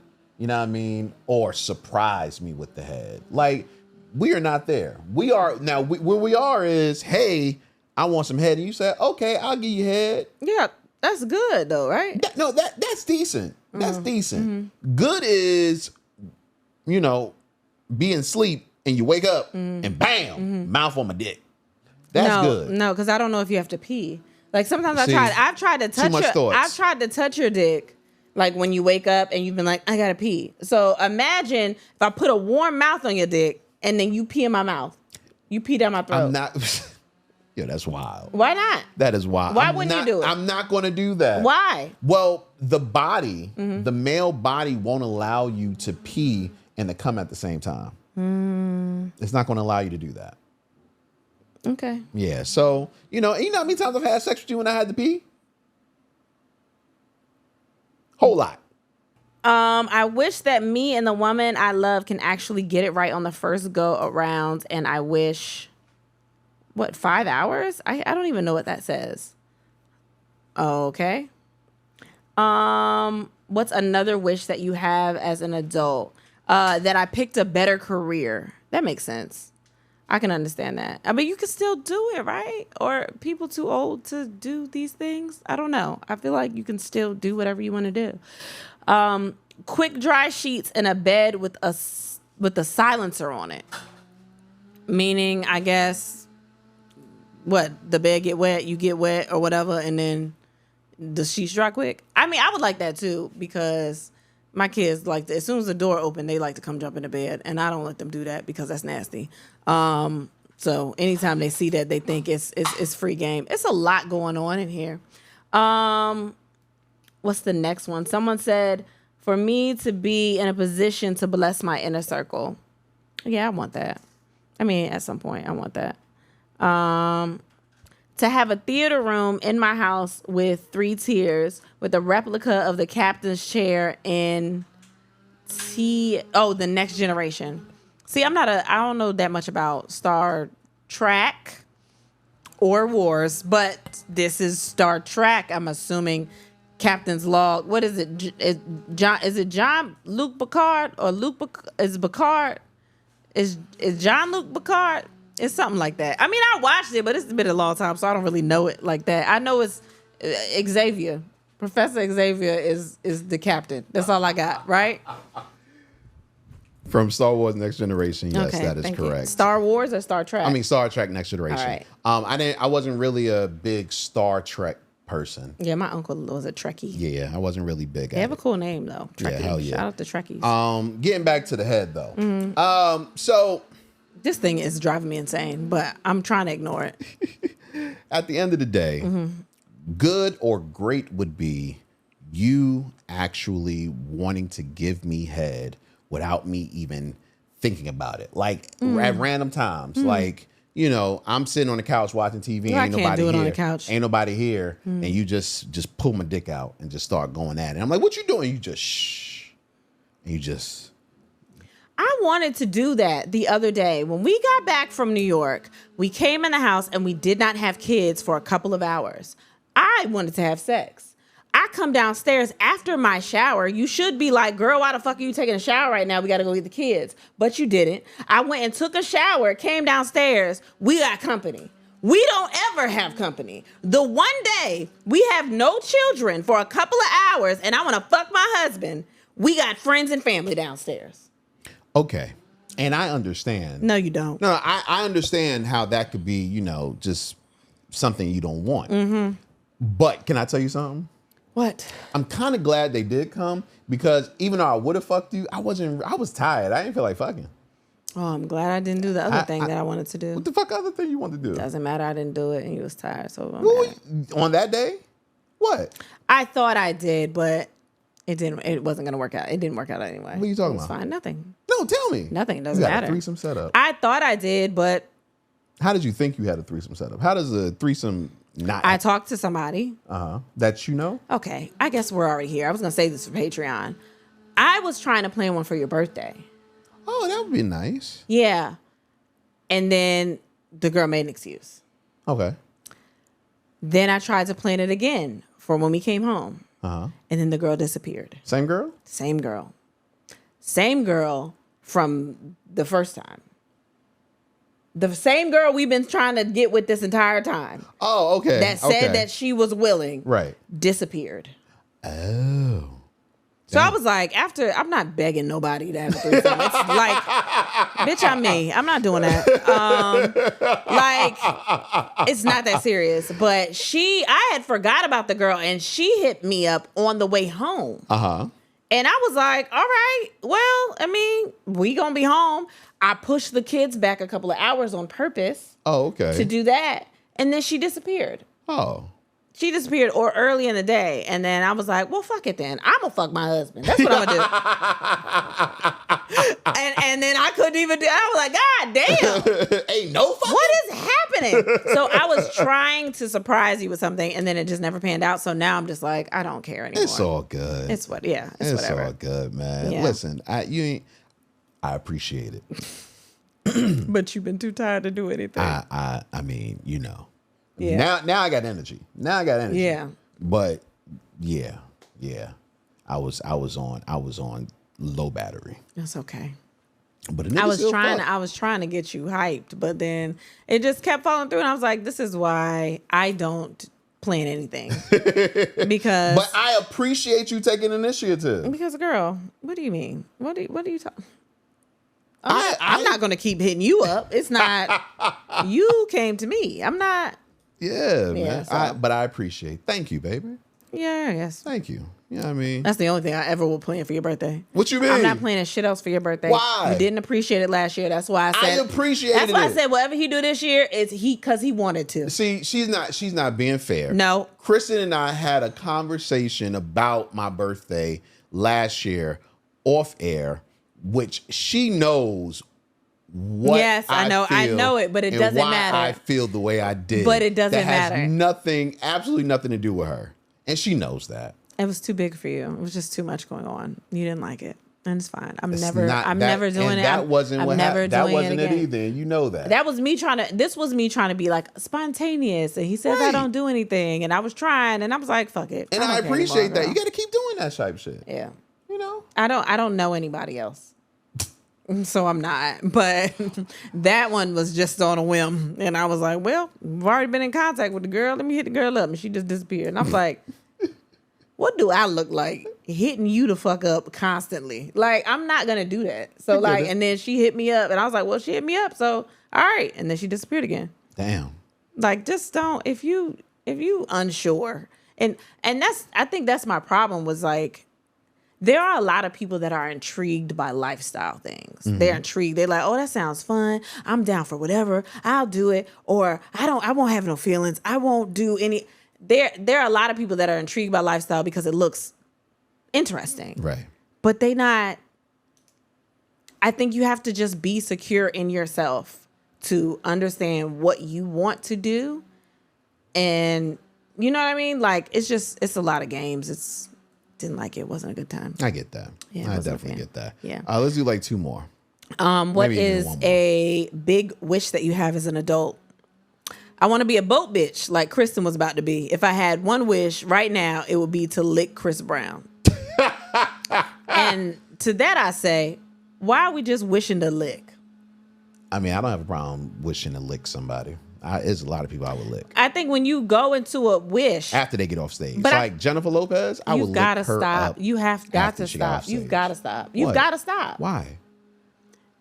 My thing is, if you get a wish, why not just go full throttle with the wish? At the end of the day, it's a genie, you know? And they like, hey, you got 3 of them. You gonna waste one wish on a lick, knowing that you want to do more than lick? And you can't say, I'm gonna do a lick and then see what happens. Because if you come up and just lick me on the cheek, that's weird. I don't even want to do nothing with you because what the fuck was that about? Now, if we go into the wish and the wish is to fuck, then I know I gotta fuck you because the genie said so, right? You know what I mean? No. But if someone just says I wish to lick you and then and it's like on a cheek, bitch, whole face. Smell like spit. That's nasty. That's nasty. Just go full throttle. Why do you think somebody would want to lick a person on the cheek? Where else they licking them? The stomach, the butt, the genitals. But that's just one lick. And that's not a suck. Are you sucking dick? Are you fully committing to the wish? Or I just want to taste the dick. It tastes like dick. You know what's funny about that? What? I think it would turn me the fuck on if somebody was just to lick me until I came. But I think a wish, you just get one lick. They said 2 lick. Like, it's probably one lick. It's probably just like. I didn't think about that. Oh, like that. Like just one lick. Not a variety of licks. Okay. Not like mad licks. Okay. Well, then you have a point then. It's weird, right? It's a little weird. Just say, I'm trying to fuck them. You know? You ain't never liked nobody like that before. So I can just lick them? Taste them. I just want to taste you. Speaking of tasting, Kristen is funny. What did I do? So I went to the store and I bought some fruit. Oh. And you know, I'm not thinking nothing of it. I put all the fruit in the refrigerator. I go about my business. So as I'm making my my breakfast, Kristen walks up to me and she's like, "Hey, those pineapples for me?" Now, it threw me off because I'm like, you know, it's in there. Anybody can eat it. You know what I mean? Yeah. And that's what I said to her. Yeah. And she was like, but no, are they like for me? Did you get it specifically for me? Or did you get it for you? And I'm like, why? Like, you can have some. And she's looking at me like, no, nigga, I mean, did you get it for my taste buds or did you get it for your taste buds? And then I was like, damn, is she trying to say that my taste buds, well, is she trying to say I don't taste good, or is she trying to make sure that she tastes good? Like, I think I'm at a point in my life where if you buy pineapples, I'm automatically going to assume it's for that. Like, I don't know if I'm at a point where I just enjoy pineapple recreationally. I think I'm enjoying pineapple for a purpose now in my life. And the fact that you bought like a serving size, I thought it was for a specific night. Wow. It was one serving. And I've never known you to just like have pineapple. So you thought it was for me to eat? Yeah, I thought that you had it for like a Friday. Like it's a Friday's amount of pineapple that you was like, when you get back from your trip, you need to eat this pineapple. Right. Yeah. So that's what I thought we was at. Okay. This shit is pissing me off. It really is. I'm sorry. I hope y'all can't hear it, but if you can, you we can. are so you sorry. probably can.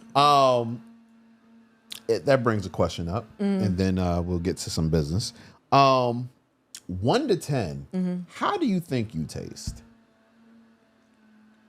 What you mean? Like what's the flavor or what? Maybe not the flavor, but how do you think you taste? And of course you kind of know, but like if you were offering the pussy on the menu, you know what I mean? Would it be like the filet mignon on the menu, or would it be like, you know, a tapas? You know what?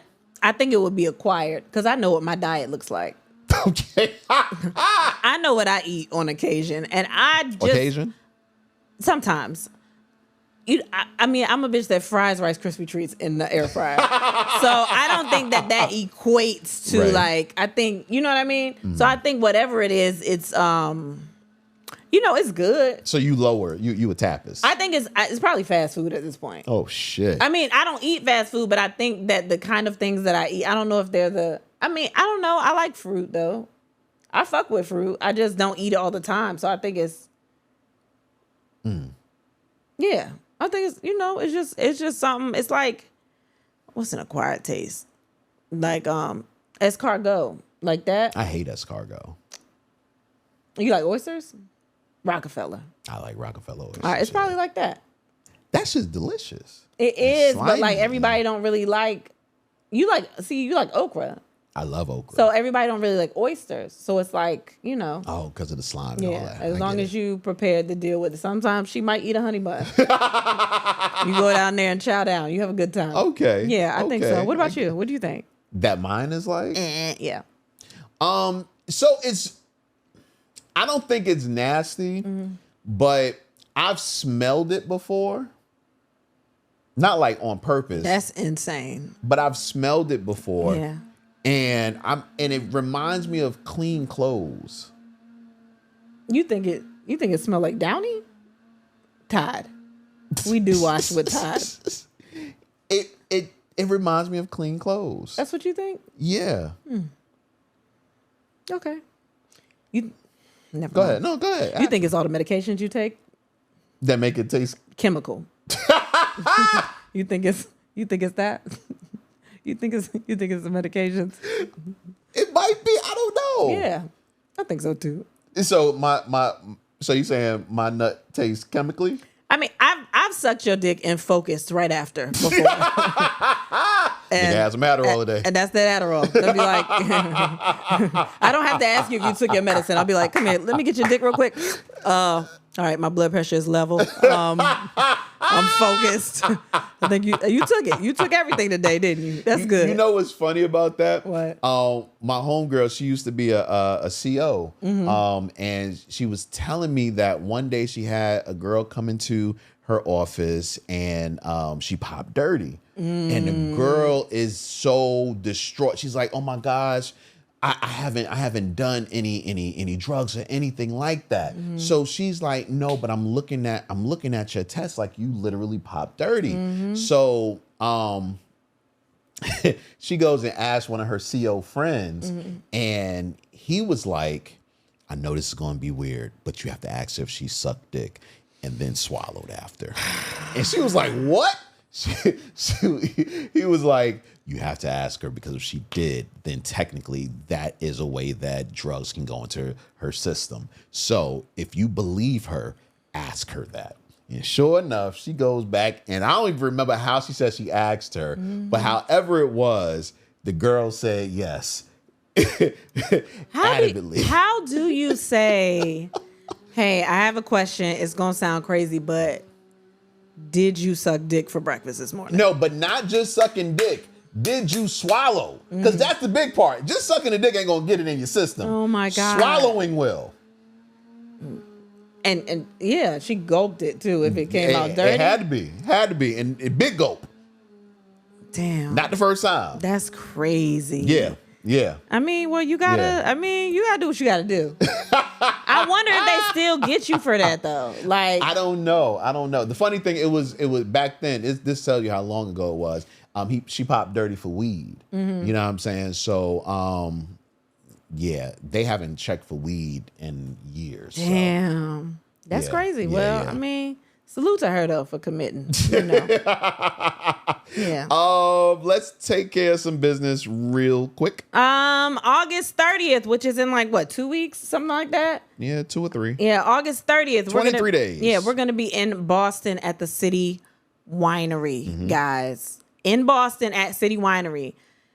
The tickets looking like y'all don't want us to come. Y'all keep asking us to come to Boston. Y'all keep asking us to come to different cities. But when we get to the cities, it's like, maybe. I don't know, right? Tickets are affordable. I think so. I know everybody's out here on tour. I know they're all doing their thing. But I'm telling you, with this new show specifically, it's a really good fucking time. We're having a ball doing this fucking show. I mean, we've only done it once, but I can already tell you it's so fucking fun. So get your tickets share, tell the people. If you're on Instagram and you follow us on Instagram, they now have the feature where you can repost things. So if you see the flyer up there, you can repost it. It'll show up on your timeline. Do all the things. Or if y'all see clips that y'all like, you can repost those, and those are there too. But August 30th, we're going to be in Boston. I think we're going to be there for 2 days because, we just might be there for 2 days. So make sure you get your tickets ASAP. All you have to do is go up there and you choose your seat and you just have your ticket, and it's a whole thing. So Boston City Winery, get your tickets now. Yes. Also, shout out to everyone that's been hitting us on the phone, Jack, man. Like, y'all are dope. And if you don't know, we have a new line that you can text or leave a message on, where about anything really. You got a question that you want us to talk about. You need advice, which Kristen doesn't give advice. I don't give whatever. advice. Anything, top 6 ideas, question of the day ideas, whatever the case may be. Or if you just want to say, hey, what's up? We answer back. The number is 757-687-0181. Once again, 757-687-0181. Hit us up. And tell us something. Yeah. This shit is blowing me, bro. Yeah. Oh. Yeah. Someone decided to cut their grass at 7 That's something. not even cut. That's or not that's the cutting weed grass. whacker, ain't it? I don't think that's a weed whacker either. That is something heavy metal. Yeah, they decided to do this, at night. Most people do this in the morning or during the day. Whatever. It's fine. Yeah. It's fine. It's fine. It's not fine. It's really not. Because why the fuck you out here? But okay. All right, so let's get into some topics, man. Is there anything you want to talk about real quick before? I don't think so. You sure? All right. Yeah, I don't think I have anything. Okay, cool. All right, so first up, man sues woman for being on her phone during their date. Texas man Brandon Vesmar sued a woman for $17.31 after she texted during their first date at the movies. Claiming her actions disrupted the film and violated theater policy, he called it a threat to civilized society. The woman, Crystal Cruz, initially refused to pay, saying it was a date. She eventually reimbursed him on Inside Edition. Vesnar then dropped the lawsuit, calling the experiences a first date from hell. Damn. I like that, though. This seems like some shit you would do. And that's the first thing that I thought. I fucking love that.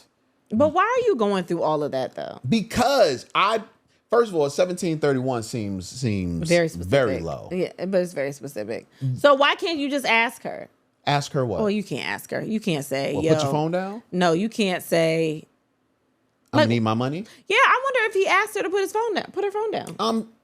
He probably didn't ask her to put her phone down, but I'm sure he hinted to it. Maybe not. Like, hey, you gonna miss the movie. And then she just leave and she get a lawsuit? Yeah. Cause you wasted my time and yours. You know what I'm saying? You wasted my money and yours. It just feels insane. I could have went to the movie by myself. You could have, but I mean, first of all, we're in a movie theater. Right. You're not going to talk to me anyway. We're in the movies. Yeah, but why are you on the phone? Why does it matter? We're in the movies. I'm not disrupting you watching the movie. But you kind of are. I'm not. We're in a dark place, and out the corner of my eye, I see a light that is constantly on. What if something was happening and she had to send a text or something, like it was important? Then I'm sure he wouldn't have said anything. What if he didn't know? He just saw her on the phone and assumed. But here's the thing. You really think that she jumped on the phone for a couple of seconds and he was like, oh, I'm suing her? Or do you think that if it was something really important that she wouldn't have said, I'm so sorry, I have to take care of this? Period. No, I think that he saw it as an opportunity and was like, I ain't gonna say shit.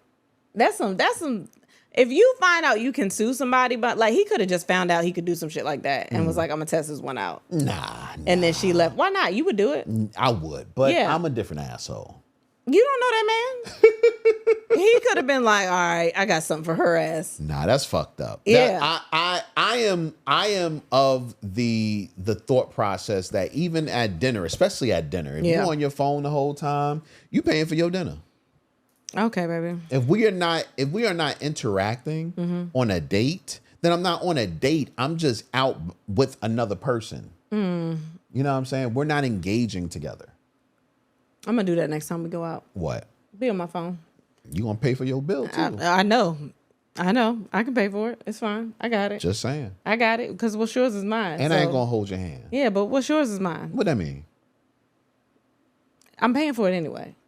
True, but what that mean? What the fuck are you talking about? It feels different. I don't think it's different. I don't think it is. I'm gonna do it. Okay. I'm gonna do it, and I'm gonna see. Okay. We'll see. Why are you talking to me like it's a threat? Because you ain't gonna do that shit. Okay. You not gonna do it. It's a lot of interesting things on the phone. Yeah, but you know the one thing about you, you can't keep it interesting just for yourself. You gonna start a conversation. I got to tell you. I got to tell you, man. Do you believe that this? Man, I got to tell you. I wish I could not do it.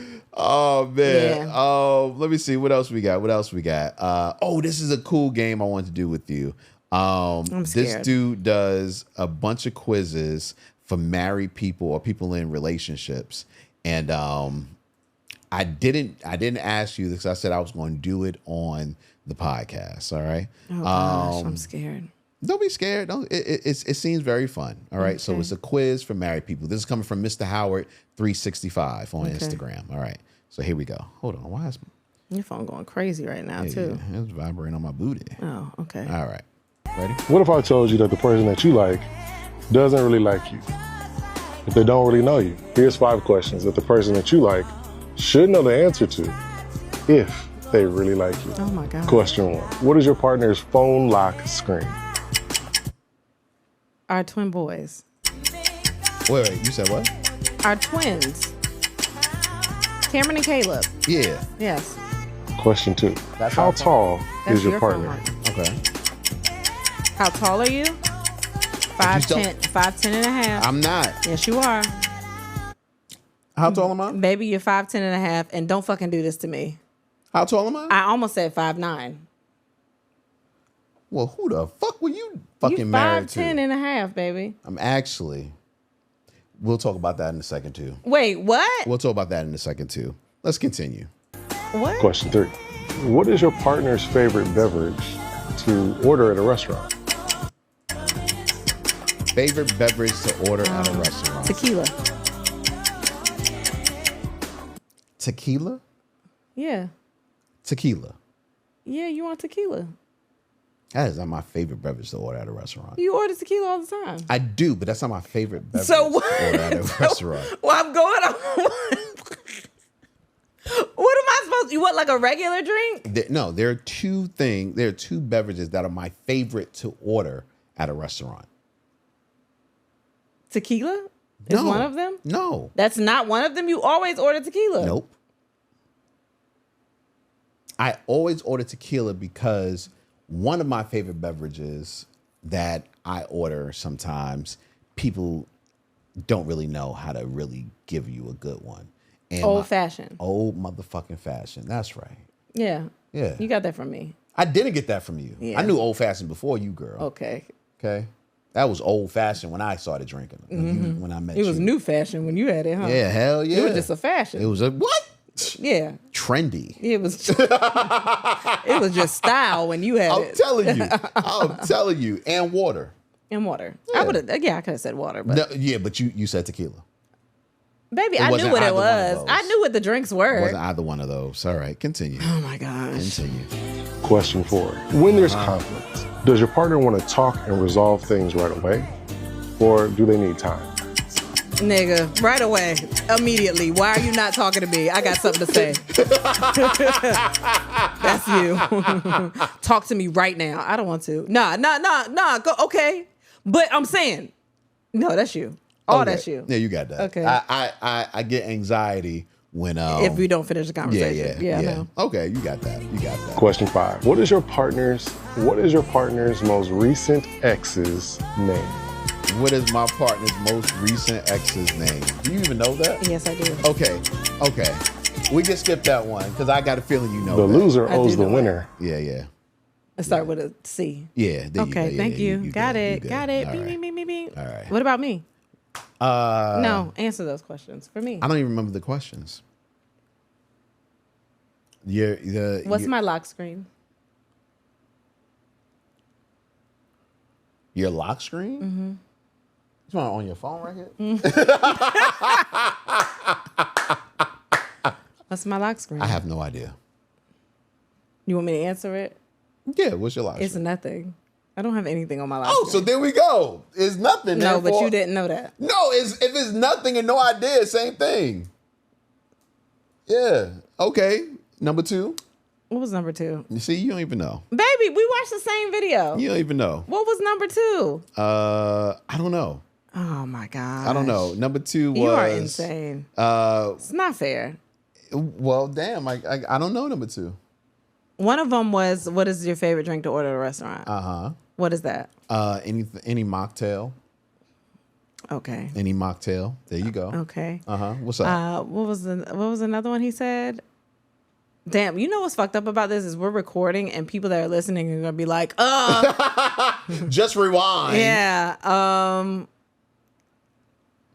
The argument thing. Do I want to talk or do it right away or wait or not talk or whatever? You are not talk.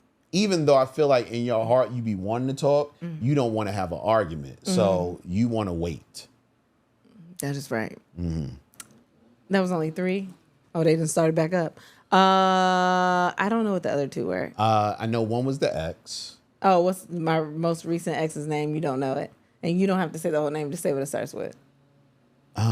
Wow. That's crazy. Oh, why am I supposed to know that nigga? Because you know. You should know.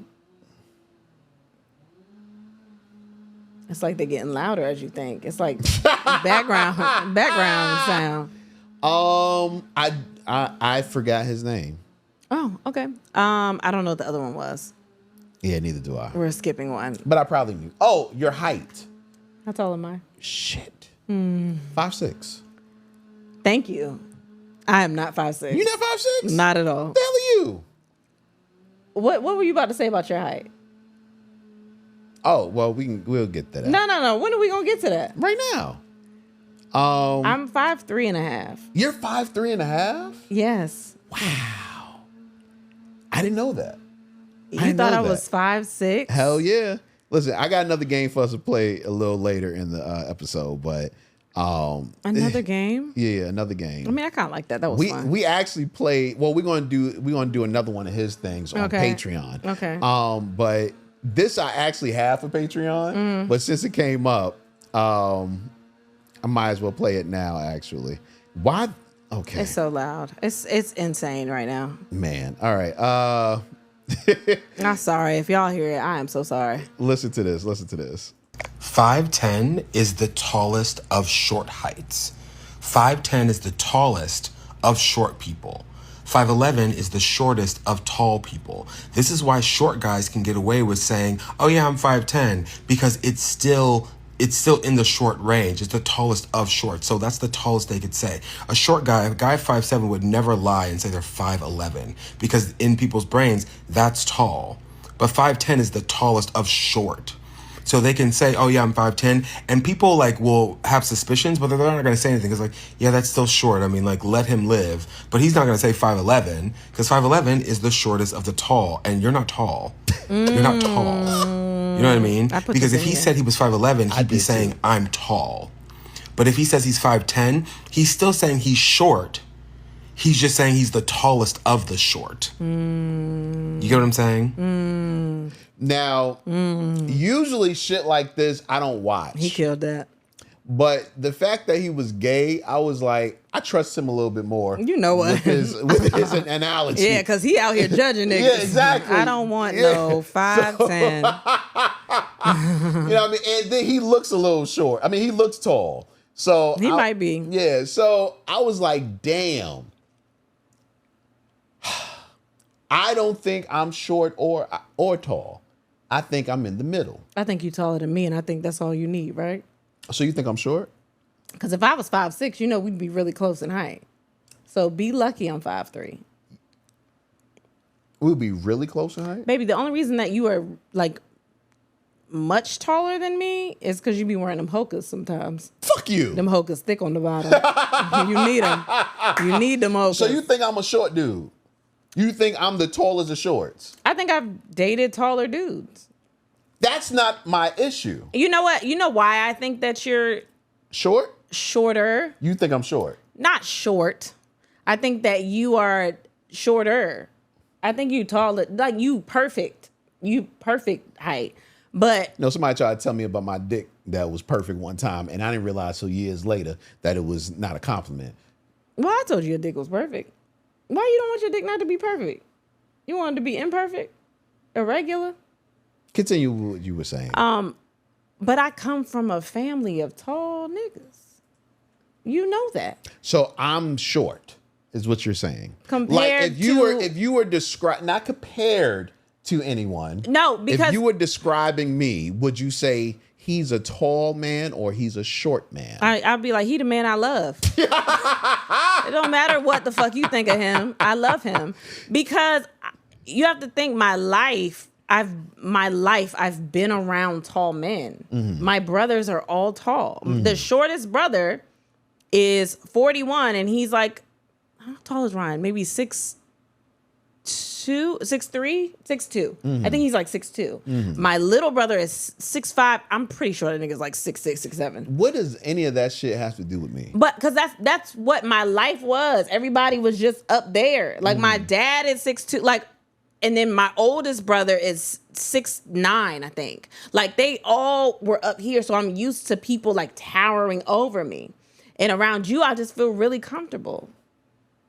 You know? Like I feel like I give you a hug, I'm laying right in your neck, on your chest a little bit. I'm snuggling. Yo. When I give my little brother a hug, I gotta get out the way because I could hit his dick, and I don't want that.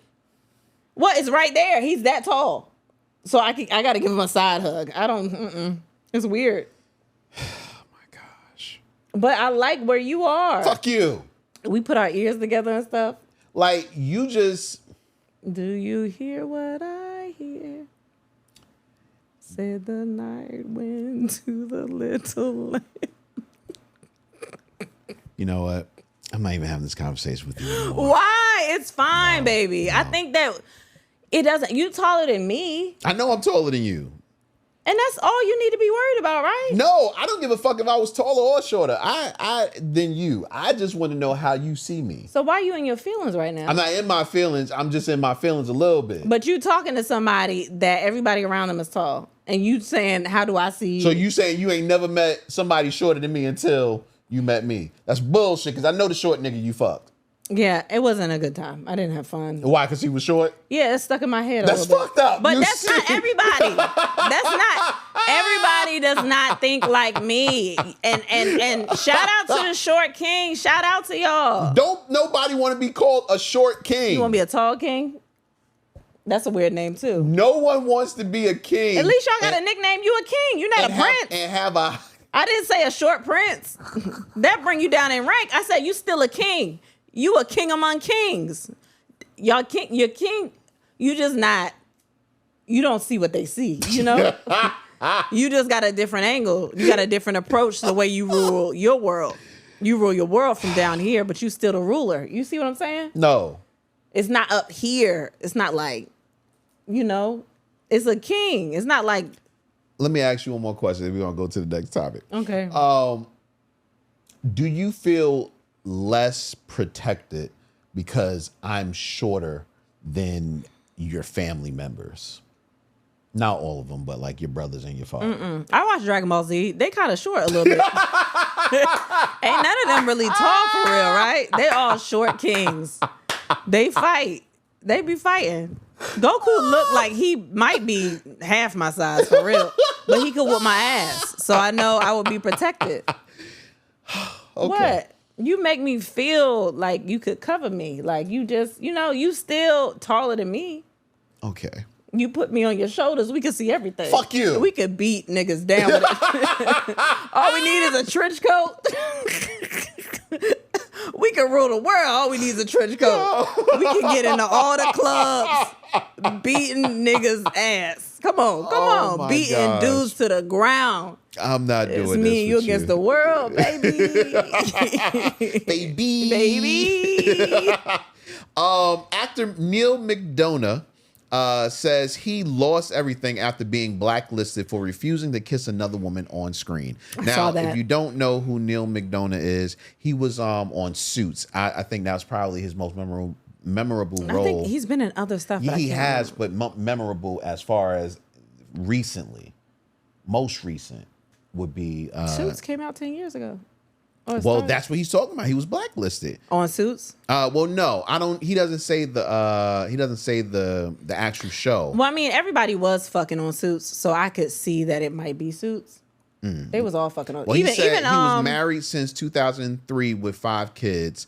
And he said that in his contracts, he always had that he would never kiss a woman on screen. And I guess he was on a set. And that was his thing. And he said for 2 years he couldn't get a job and he lost everything you could possibly imagine. I think that's sad. I think, I mean, if it's in his contract and they hire him and he had that in there, I'm assuming it wasn't, I mean, unless it's something new that he added, I don't know. But like, I don't think he shouldn't get any roles. I mean, they might be like Hallmark. He might be doing Christmas movies, but I think he should get something. Which is even wilder is that his wife didn't have a problem with it. Yeah. It was him that had a problem with it, man. Yeah, I mean, but he got his own morals and things. Maybe they were trying to hook him up with ugly bitches. I doubt it. It's television. Yeah, but they be ugly bitches on screen. Not a lot. Not most of the time on television. Yeah, but okay, maybe ugly bitches is a little rough because I don't use the word ugly no more for people. But I think that some people have their own. They have their own Moral beliefs and compass, moral. And he just said this is something I don't want to bend on. I respect him for doing that. You wouldn't do it though. Well, I don't mind it, baby. I've had threesomes for free. And maybe I should charge. Maybe. I don't know.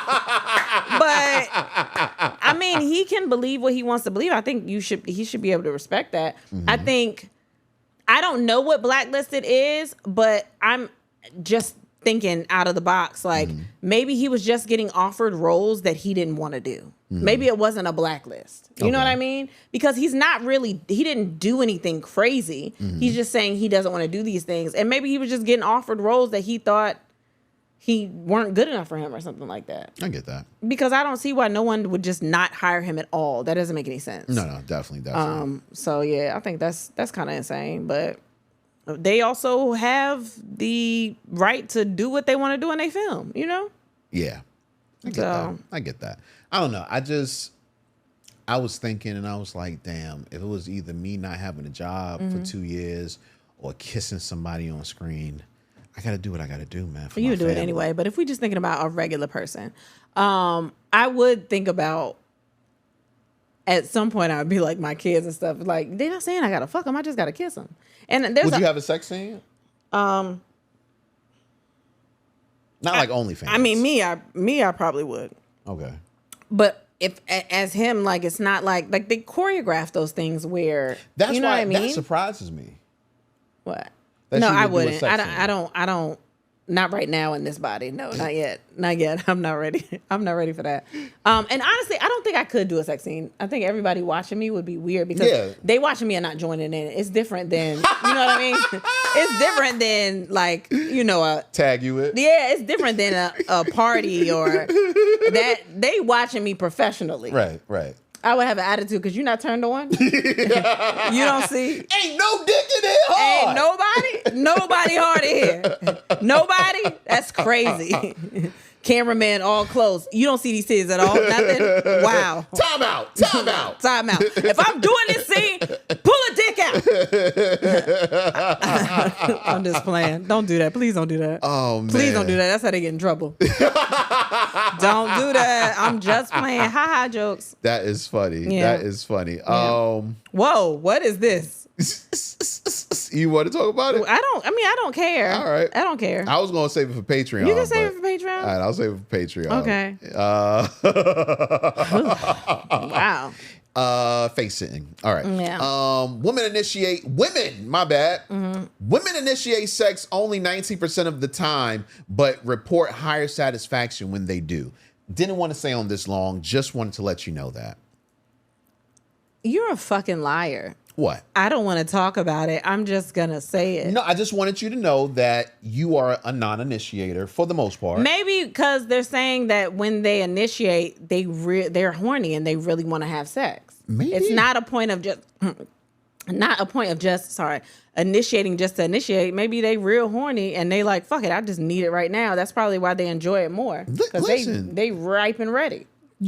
You might be right. Mm-hmm. You might be right. They say that initiating intimacy gives women a greater sense of autonomy, confidence, and connection. Nothing about what you were saying. But regardless, just wanted you to know that information, that if one day you decide, hey, I want to initiate something, like head we were talking about earlier, you could do that and you might enjoy it even more. Don't touch my leg. Don't touch my leg when you try to suggest something. Don't do shit to me.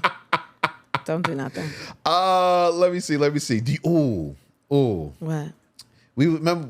Did you want to talk about this now? I can't even. We can do Patreon if you Patreon want to. For that. Yeah. Okay. Patreon gonna be crazy. Yeah. If you're not a Patreon member, you might want to do that. Recent study suggests that in most arguments, the girlfriend tends to be right. I thought I got rid of this. No, it's fine. Go ahead and read it. We don't have to stay on it long. Attributed to women's stronger emotional intelligence and heightened self-awareness. We ain't got to stay on it long. I just wanted you to hear that. I'm glad you read it. You know, this really, did you put this in here again? Because I could have sworn I erased it. I probably put it in there again. Because how dare you erase it? It's so important. That's some foul shit. Why? What did you want to say? I ain't got shit to say about that. You don't have nothing to say about it? No, that's why I erased it. I think that is completely true because... I'm gonna talk about it. I think it's true. I think it's completely true because that makes so much sense. Like we were talking about Don't touch me. the wedding. No, I'm gonna do it. The wedding is my thigh. The wedding that we went to. It is my thigh. Autonomy. What? I don't know. The wedding that we went to. One of the things that the pastor said was that was in so many words, I can't remember exactly how he said it, but he said that he said what the man's job was in the marriage, and then he says the woman's job was that the woman can see the enemy. So someone that's coming into your life that wants to cause you harm or is not all the way there, like they're just, and it's not necessarily an enemy, but someone that wants to exploit you or that isn't a good decision. Or a lot of the times we can see those things. I truly believe that because we get into that all the time. Like I'll talk about, we've talked about that before. Like I've talked about people that I feel like are just using you or are opportunists or just situations that you could get yourself in where I'm like, I don't really know if that's. But I think I'd be knowing them people too.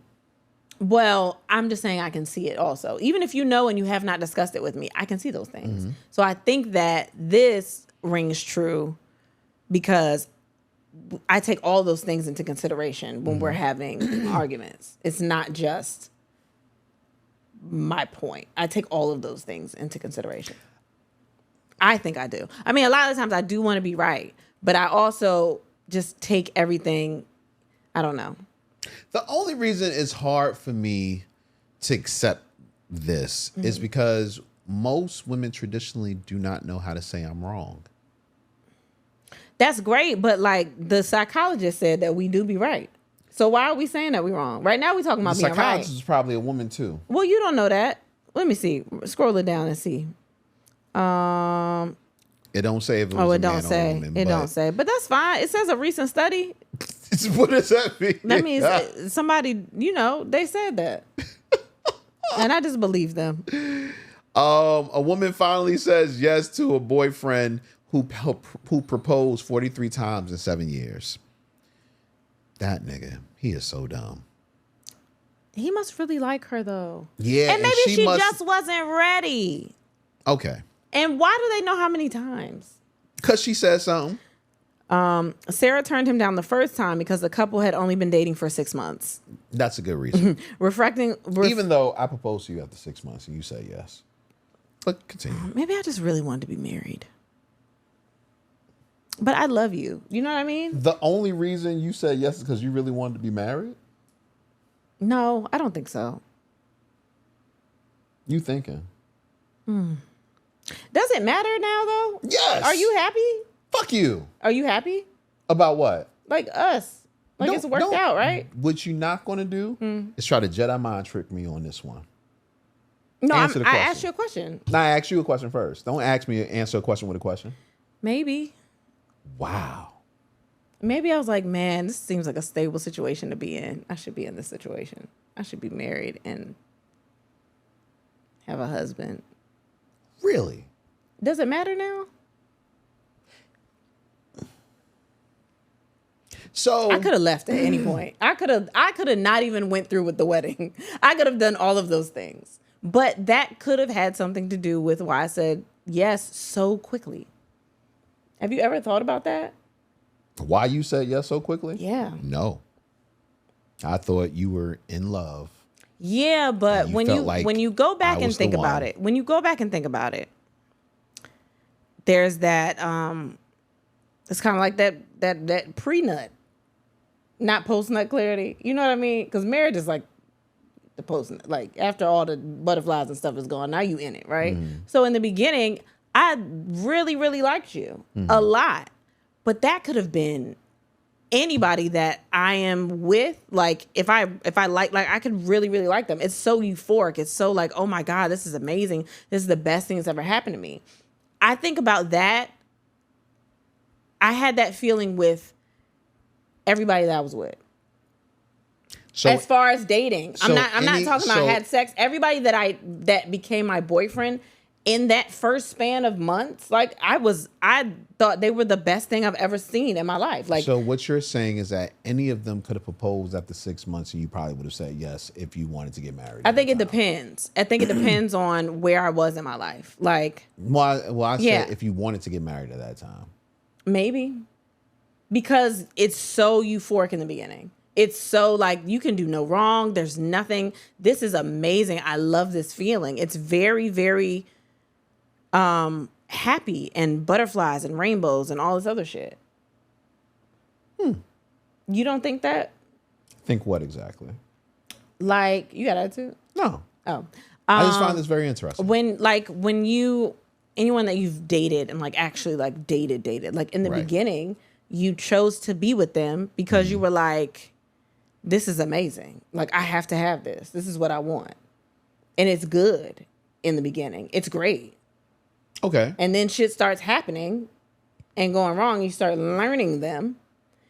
And then you're like, maybe this isn't great. Maybe we should cut this off. I think that we went through that. I think that in the beginning, we had so much in common. We were so amazing together. We were like so in love. We were in that whole phase. And then after we got married, we started learning who we really were as people. And then we went through that whole patch that was rough because we were trying to figure out who we were as people and who we were as a couple. Because we really didn't know that when you proposed. After 6 months, we didn't really know that. We hadn't really experienced enough to know all of those things in that period of time.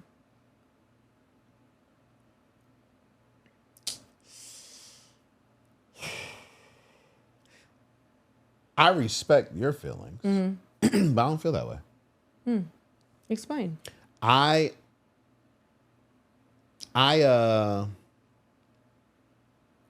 Well, I should start by saying that not before I met you, but before we got back and like started kicking it together, I already knew that I gotta say it.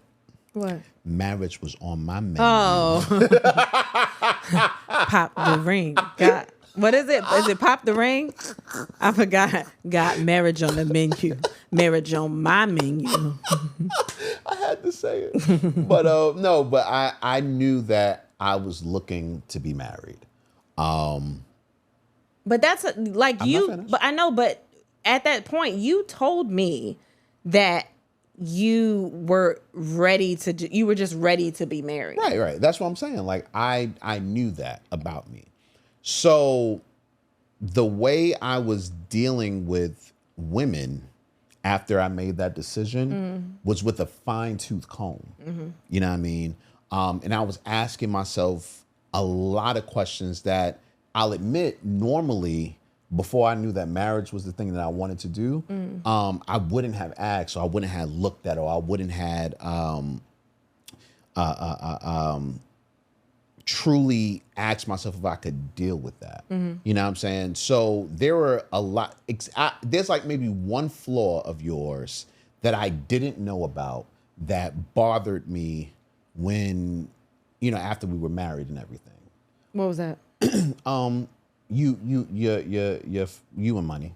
Oh yeah. Terrible money. Okay. But other than that, there was nothing, there were no other flaws that I looked at and said I couldn't deal with this. You know what I'm saying? Like I knew that. As a matter of fact, when I went to your dad and asked for your hand in marriage, he was like, "You sure? Be sure." You know what I mean? Like, I tried, but there's some things. He didn't have to say all that. He did not have to say all that. Yeah, I mean, but he was real though. He was real, you know what I mean? And I think he was real because he saw how serious I was, and he wanted to make sure that, I knew what I was getting myself into. So after 6 months, when I proposed to you, that was with full knowledge of what I was getting into. Yeah. Even things that didn't even affect me at that time, I knew what I was getting into. You know what I'm saying? So when I got met face to face with some things, it wasn't the issue of I've never seen this before, I didn't take this into account. It was more of, no, this is an area that now we get to talk about. You know what I mean? Because you got to remember, there were things that I would see, but we weren't living together, so it didn't affect me. You know what I mean? I knew this is what it is, but it wasn't affecting me. But as soon as we got married, we started living together. You know what I'm saying? So that changed everything. Yeah, I mean, looking back on it now, I'm fine. Well, of course, in retrospect, nigga. Yeah, but in retrospect, I think that we did get married too early because we didn't learn each other until after we were married. Wow, you think we got married too early? Yeah, I think so. I mean, we had 6 months and we got married, like a couple months after that? We got married within like a year of dating. Yeah, And I was pregnant before that. Yeah, we got married. You proposed in 6 months, and then shortly after I got pregnant. No, you were pregnant when you proposed. Shortly after we found out you were pregnant. Oh. Yeah. But I just wanted to say, like, you didn't propose to me because I was pregnant. Because I didn't know. We didn't know. Okay. We took mad shots after we got married. We got litty.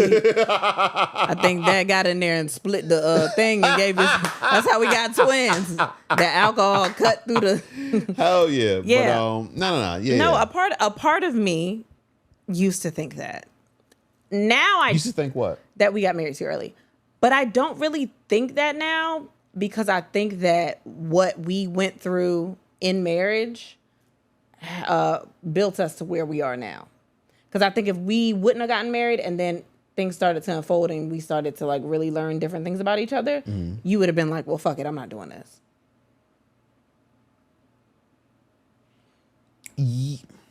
I think that part of the reason that you did stick around is because we were married. Yes. Yeah. Yes, so 100%. I think that some of those things that we went through would have been like, well, this is too much. I don't have to deal with this. Yeah. You know what I mean? Yeah. So that's what I'm saying with that. But I don't think that. Okay, so I understand. So yeah, because you were saying you think we got married too early, and I was like, I don't know if I believe that. I think we did get married early, and when it came to finances, that was the only thing I was like, damn, did I do this too soon?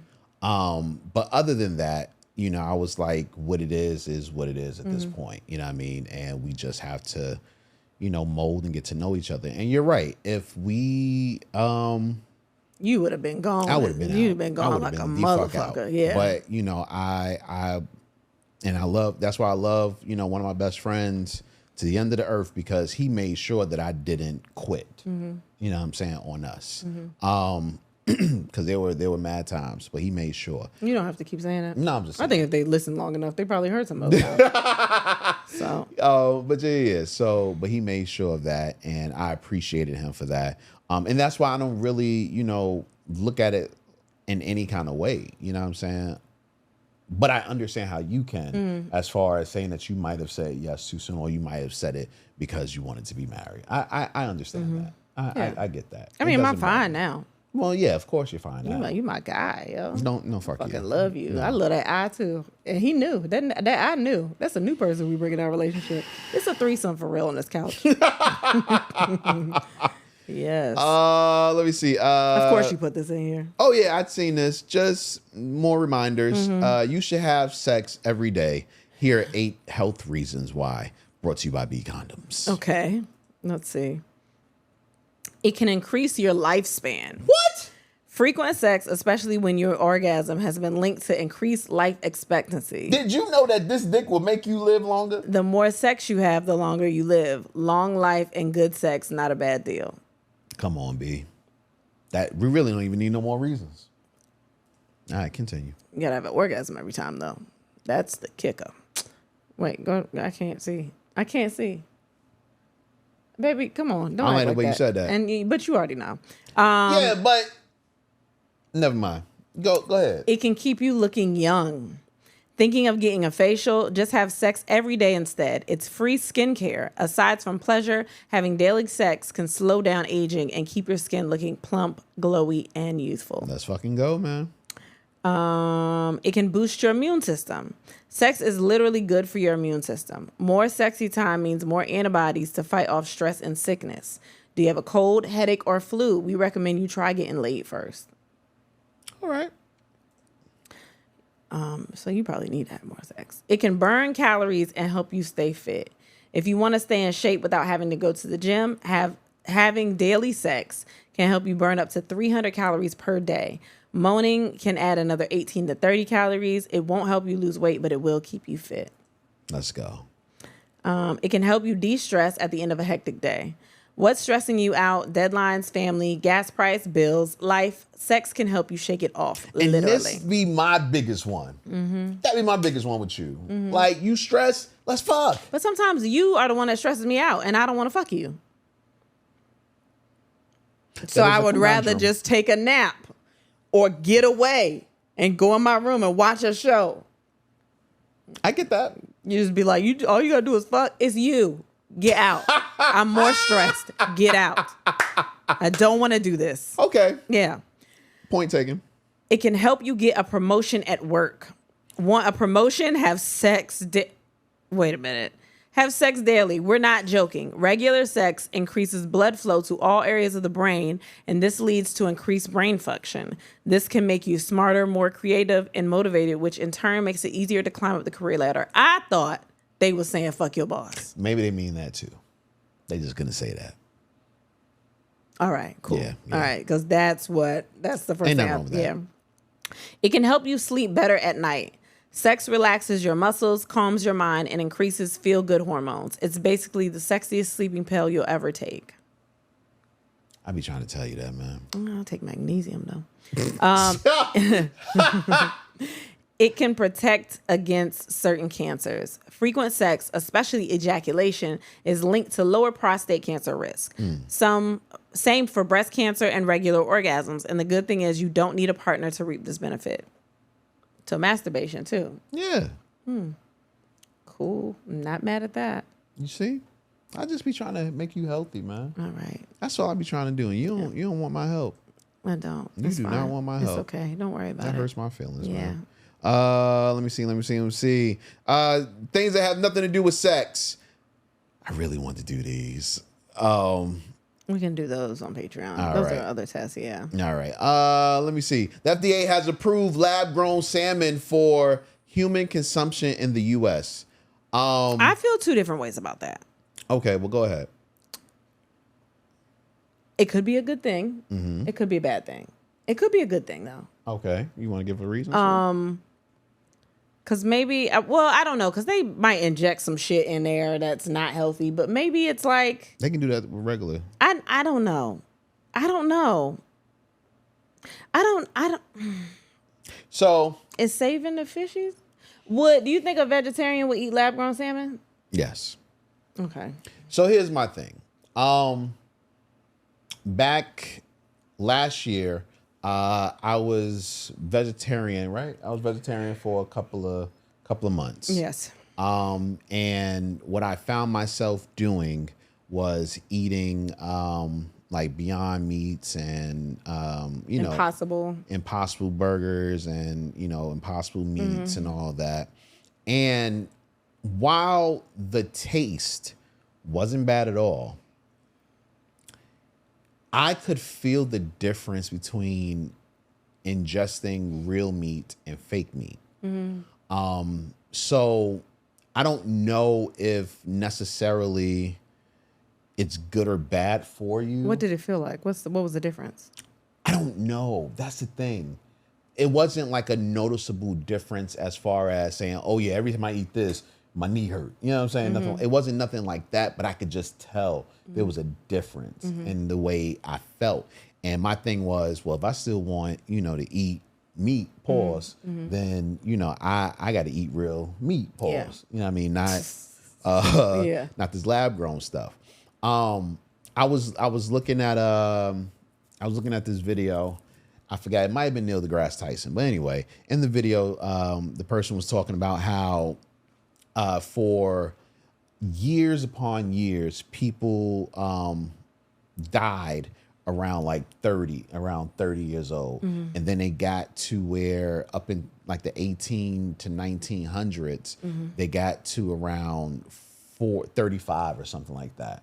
And then after like 1950, I want to say, they maybe got to their 40s in the 1900s. And then by the 1950, that's when, you know, science made breakthroughs and people started living longer. But through all of that, the consumption of food never changed. And I'm probably saying this wrong. But basically what he was saying was, it's not the consumption of food that is killing us, so to speak, even though I don't believe in fast food and all that stuff anymore. But it's more so the other health things that we've done and the other breakthroughs in science and, you know, being able to get vaccines and, you know, transplants and all that is helping us live longer lives. It's not so much being a vegan is going to, you know, grow your lifespan. You know what I'm saying? So, you know, that's what they were saying. Back in the day, it wasn't eating that much meat. That makes a lot of sense, though. So when I heard that, I was like, damn, this makes me say even more like, at the end of the day, I'm going to eat what I want to eat. You know what I mean? Now, I do realize certain foods don't agree with me. Like pork, I have to have it in very small consumptions or it doesn't agree with my body, which bothers me because I love some ribs, but I just can't. It just does too much to my body. Like I said, fast food is terrible. That shit ain't even real food nowadays. It's only done on an emergency basis. I'm still ashamed about that Burger King. I'm ashamed. Yeah, I'm sorry. Yeah, emergency basis. That Whopper good as a bitch, though. I ain't gonna lie to you. It ain't even that tasty to me anymore, man. And I think that's because like you cook homemade food so much. Even to the point, even with salmon, since we was talking about salmon, my fucking mother gave me some salmon yesterday, and I didn't want to be ungrateful, so I took it. But when I opened the refrigerator, because she said, go in the refrigerator, there's some salmon in there for y'all. When I opened it, I could see that they were frozen packs. I was like, I'm not eating frozen salmon. Oh my God. It's fucking different. So where is the salmon? It's in the refrigerator. It is? Yeah. For y'all to consume if y'all want to. I was looking for it. I'm not eating that shit. Oh my God. You're so ungrateful. Because of you. I'm sorry. I'm sorry I spoiled you. Thank you. I'm trying to act like I don't take care of you. I didn't say you take care of me. I said you give me good food. I take care of you. That's one of the things. Oh my God. Russia has claimed to have developed a cancer vaccine that will be free for patients. We ain't getting that shit. Listen, the only thing I saw out of all of that was I Am Legend. I can't remember I Am Legend. So in I Am Legend, that's how those zombies came to be. Oh, because of the cancer vaccine. They had cured cancer. The first scene in the movie is on TV, and it's you got the scroll bar, and on there it says like Shaq is retiring at this age, and it says they've discovered the cure for cancer. And that cure for cancer is what made the people go crazy. So when I read this, I was like, oh, zombies happening. And also, what cancer is it? Are you just saying cancer in general? Like, I don't know what that means. The vaccine is being developed for epidemiology and microbiology, known for the... So here it goes. Preclinical trials have reportedly shown the vaccine can suppress tumor growth and prevent metastasis.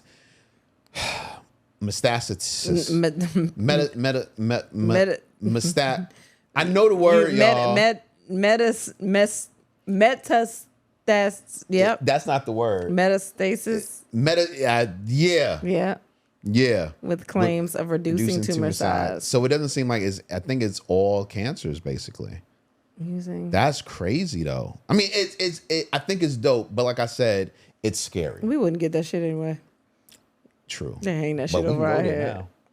I'm cool. I'm all right though. I'm all right though. No, I'm just saying we can go there now though. Because of your family. What's wrong with you? Illinois becomes the first state to mandate mental health screening for students. Man. Hey. I think that is so dope. Hell yeah. That is so dope. Hell yeah. But what does that mean though? So basically, they do the screening and then what? Well, this will require public school students in grades 3 through 12 in the state to undergo a mental health screening each year. The change will go into effect 2027, 2028. Do they say? But it doesn't say what say, happens after you get a screening. I don't know, but I think that's still a step in the right place. Yeah, but what do they do? The goal is to try to catch early signs of mental health issues and connect them with help if needed. Okay. Yeah. So I love that. No, that's amazing. I love that. I think that's great. That is amazing. Yeah. Let me see. There's a lot of stuff I wanted to talk about, but we can save that kind of stuff for Patreon. What are we watching? What did I started watching Perfect Match last night, but I only watched like half of it. And for some reason it doesn't, I've only watched half of it. I don't like that they included people from other shows. So Perfect Match is like I guess like a Love Island type of situation for Netflix that they've been doing, but they would bring in the people from the Netflix shows. Mm-hmm. Well, this one has people from like MTV reality shows and The Bachelor and like stuff like that. And I don't know if I like that because some of these shows I ain't watch. I ain't gonna lie. So I'm not really familiar with all the people, but I'm gonna watch it. Even though AD and Ollie are on it, and I already kind of know what happens with them because she's literally pregnant right now and he proposed to her. But I'm still gonna watch it because I was cool with it last time. I've been started watching The Hunting Wives and I have not been able to go back to it just because I haven't had time. Mm-hmm. So I do want to go back to that. We've been watching Hitmakers. Oh yeah. Which I really like. I like that show. That's a really good show. Yeah, I like watching them. Create things. I think that's pretty cool. It's so wild. Being a former hit maker myself. Oh, here we go. Did you make a hit though? Did you hear my songs? Yep. You didn't think any of them were hits? What's your story, baby? Just keep telling them your story. None of my songs were hits? Just keep telling them your story. Because now that's cause for a divorce. Not believing in my hit making status. Anyway. That's insane. Like I was saying. You love them songs more than you love me? I think it's like asking me if I love my kids more than I love you. It's not. Different type of love. Okay. Yeah. All right. That's enough to get a divorce, though. But okay, those ain't divorce-worthy songs for real. But go. None of them, baby. Not divorce-worthy. No. You can't leave me for them songs, baby. No. We got stuff to do. Oh, because I was about to play one. I'm cool. Go ahead. What were we about to say? Anyway, I was watching it and I was like, man, it would take me a little bit to get up to speed with how good these people are. They're great. Like, yeah, I was just lit. They are really good. I still don't like the fact that they haven't really acknowledged the fact that Seven Streeter is Seven Streeter. Yeah. But I mean, whatever. It's cool. But I'm also only like maybe 2 or 3 episodes in. Yeah. So I don't know if they do later, but I ain't like that because I'm like, that's Seven Streeter. Y'all need to say something. Mm-hmm. Put some respect on her name. I think I felt like I watched something else, but maybe I didn't. You started watching the Katrina documentary. Yes. Yeah. And so far it's good. I'm gonna finish watching some of that tonight. Yeah. Also I finally, and I know it's gonna sound crazy, I finally watched Happy Gilmore, the first one. Oh yeah. Yeah. And I understand why people liked it, but I don't understand why it was such a Big hit. classic. Yeah. You know what I'm saying? Like it's a good movie. It's a good movie. But all the I don't know what you're gonna say. I ain't got it for you. Nope, I ain't got it. who's the star? Adam Sandler. Adam Sandler. Okay. It ran away. I didn't know where it was It going. ran away. Okay. All of Adam Sandler's movies are written well as far as beginning, middle, end. You know what I mean? Like, so I expected that already. But the reason it was so big, I'm like, I don't get it. With that being said, I started watching the first half. I watched the first half of Happy Gilmore 2. And I was like, if I had felt the way most people felt about Happy Gilmore 1, watching this would be so fucking dope. Yeah. You know what I'm saying? If it was like a Big Daddy 2, you would be in there. Exactly. You would be in it. Because that was Yeah. my shit. Yeah. You know what I'm saying? But because the way they did it was very, you're weaved in there. Yeah. You know what I'm saying? To the point where they most movies that do sequels, especially that have been so long from the first movie, they'll usually do something to where you didn't have to watch the first one. Yeah. You know what I mean? And they'll throw little Easter eggs in there throughout the movie. No, this shit is like, no, nigga, you had to watch the first one. You know what I mean? In order to appreciate anything about this movie. But with that being said, it was good. So it's Everybody good so said far. it was good. Yeah. I think Yeah. it was like the highest stream film on in Netflix history or some shit like Yeah. that. Everybody said it was good. Yeah, So, yeah. So I get that. yeah, but I gotta catch up on stuff, so I haven't really watched too much. Yeah. We did finish because people were asking, did we finish? And I thought we said that. That show that we were watching with the make the band or Building the band. Yeah, we said that. Yeah, okay. Yeah, just we making did. sure. But We people said were that. asking us, did we finish it? Yeah, Yes, we finished did. it. And I still think it's a brilliant idea for a show. I never think said it great. wasn't. Yeah. Never said it wasn't Yeah, a brilliant I idea. think it was good. Well, maybe I did.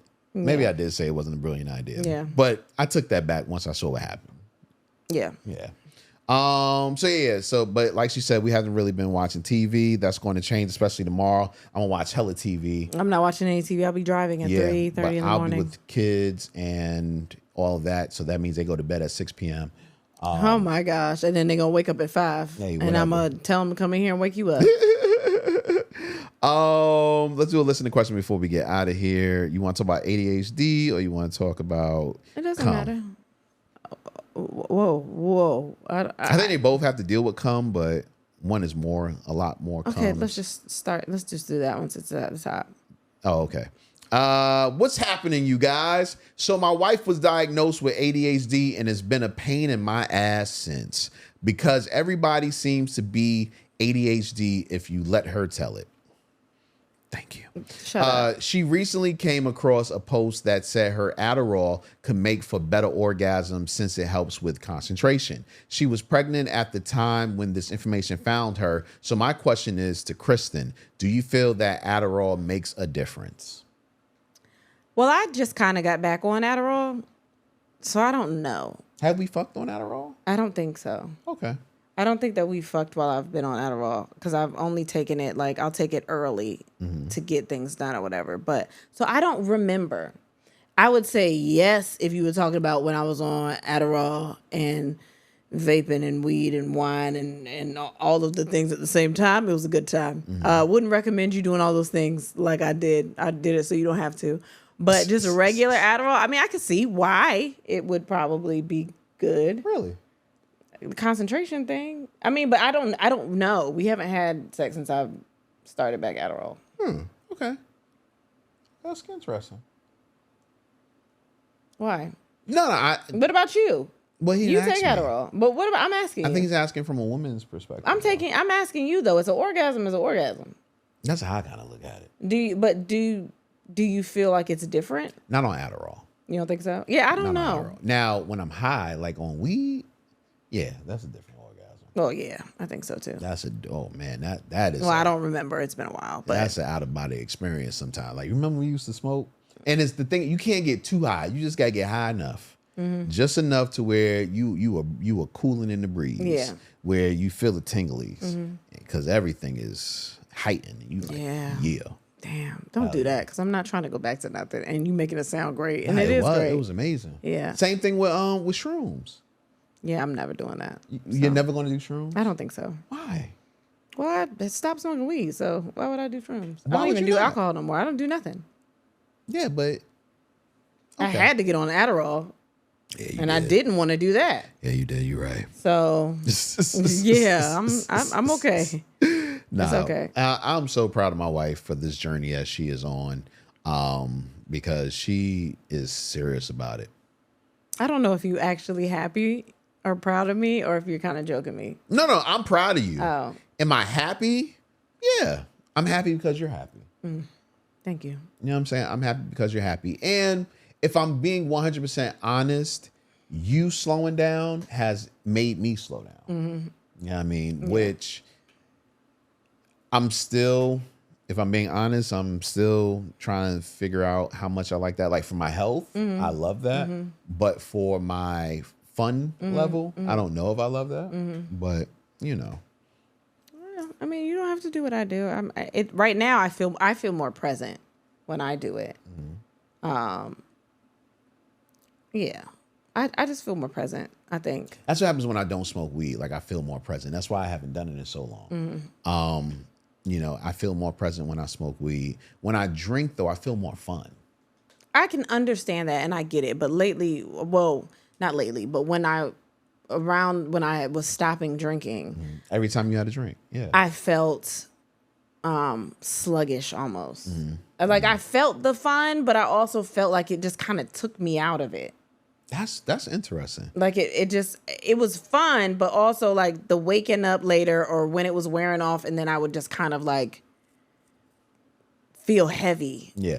And I used to think that it was because you old and then you stop overindulging. And I was like, oh.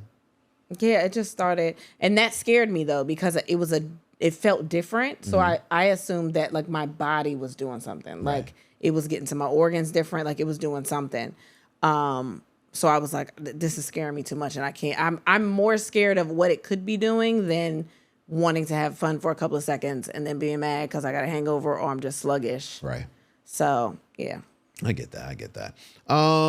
Anything else you want to talk about? You want to save it for Patreon? Save it for Patreon. I'm good. All righty. Well, guys, I've had fun with you. Yeah. I had a good time, guys. I had a good time. I have fun with you. Patreon's coming up. It's going to be a really good one. Now I'm looking at what the topics we're going to be talking about. So make sure that you definitely check that out. Is there anything else? Get your tickets for Boston. Yes. Boston is August 30th at City Winery. The tickets are on sale now. Get your tickets. I promise, if y'all don't get your tickets, I don't know if we coming back. Yeah. Get your tickets. Yeah, definitely. All right. So with that being said, guys, and then we had sex and so should you. Thanks for listening.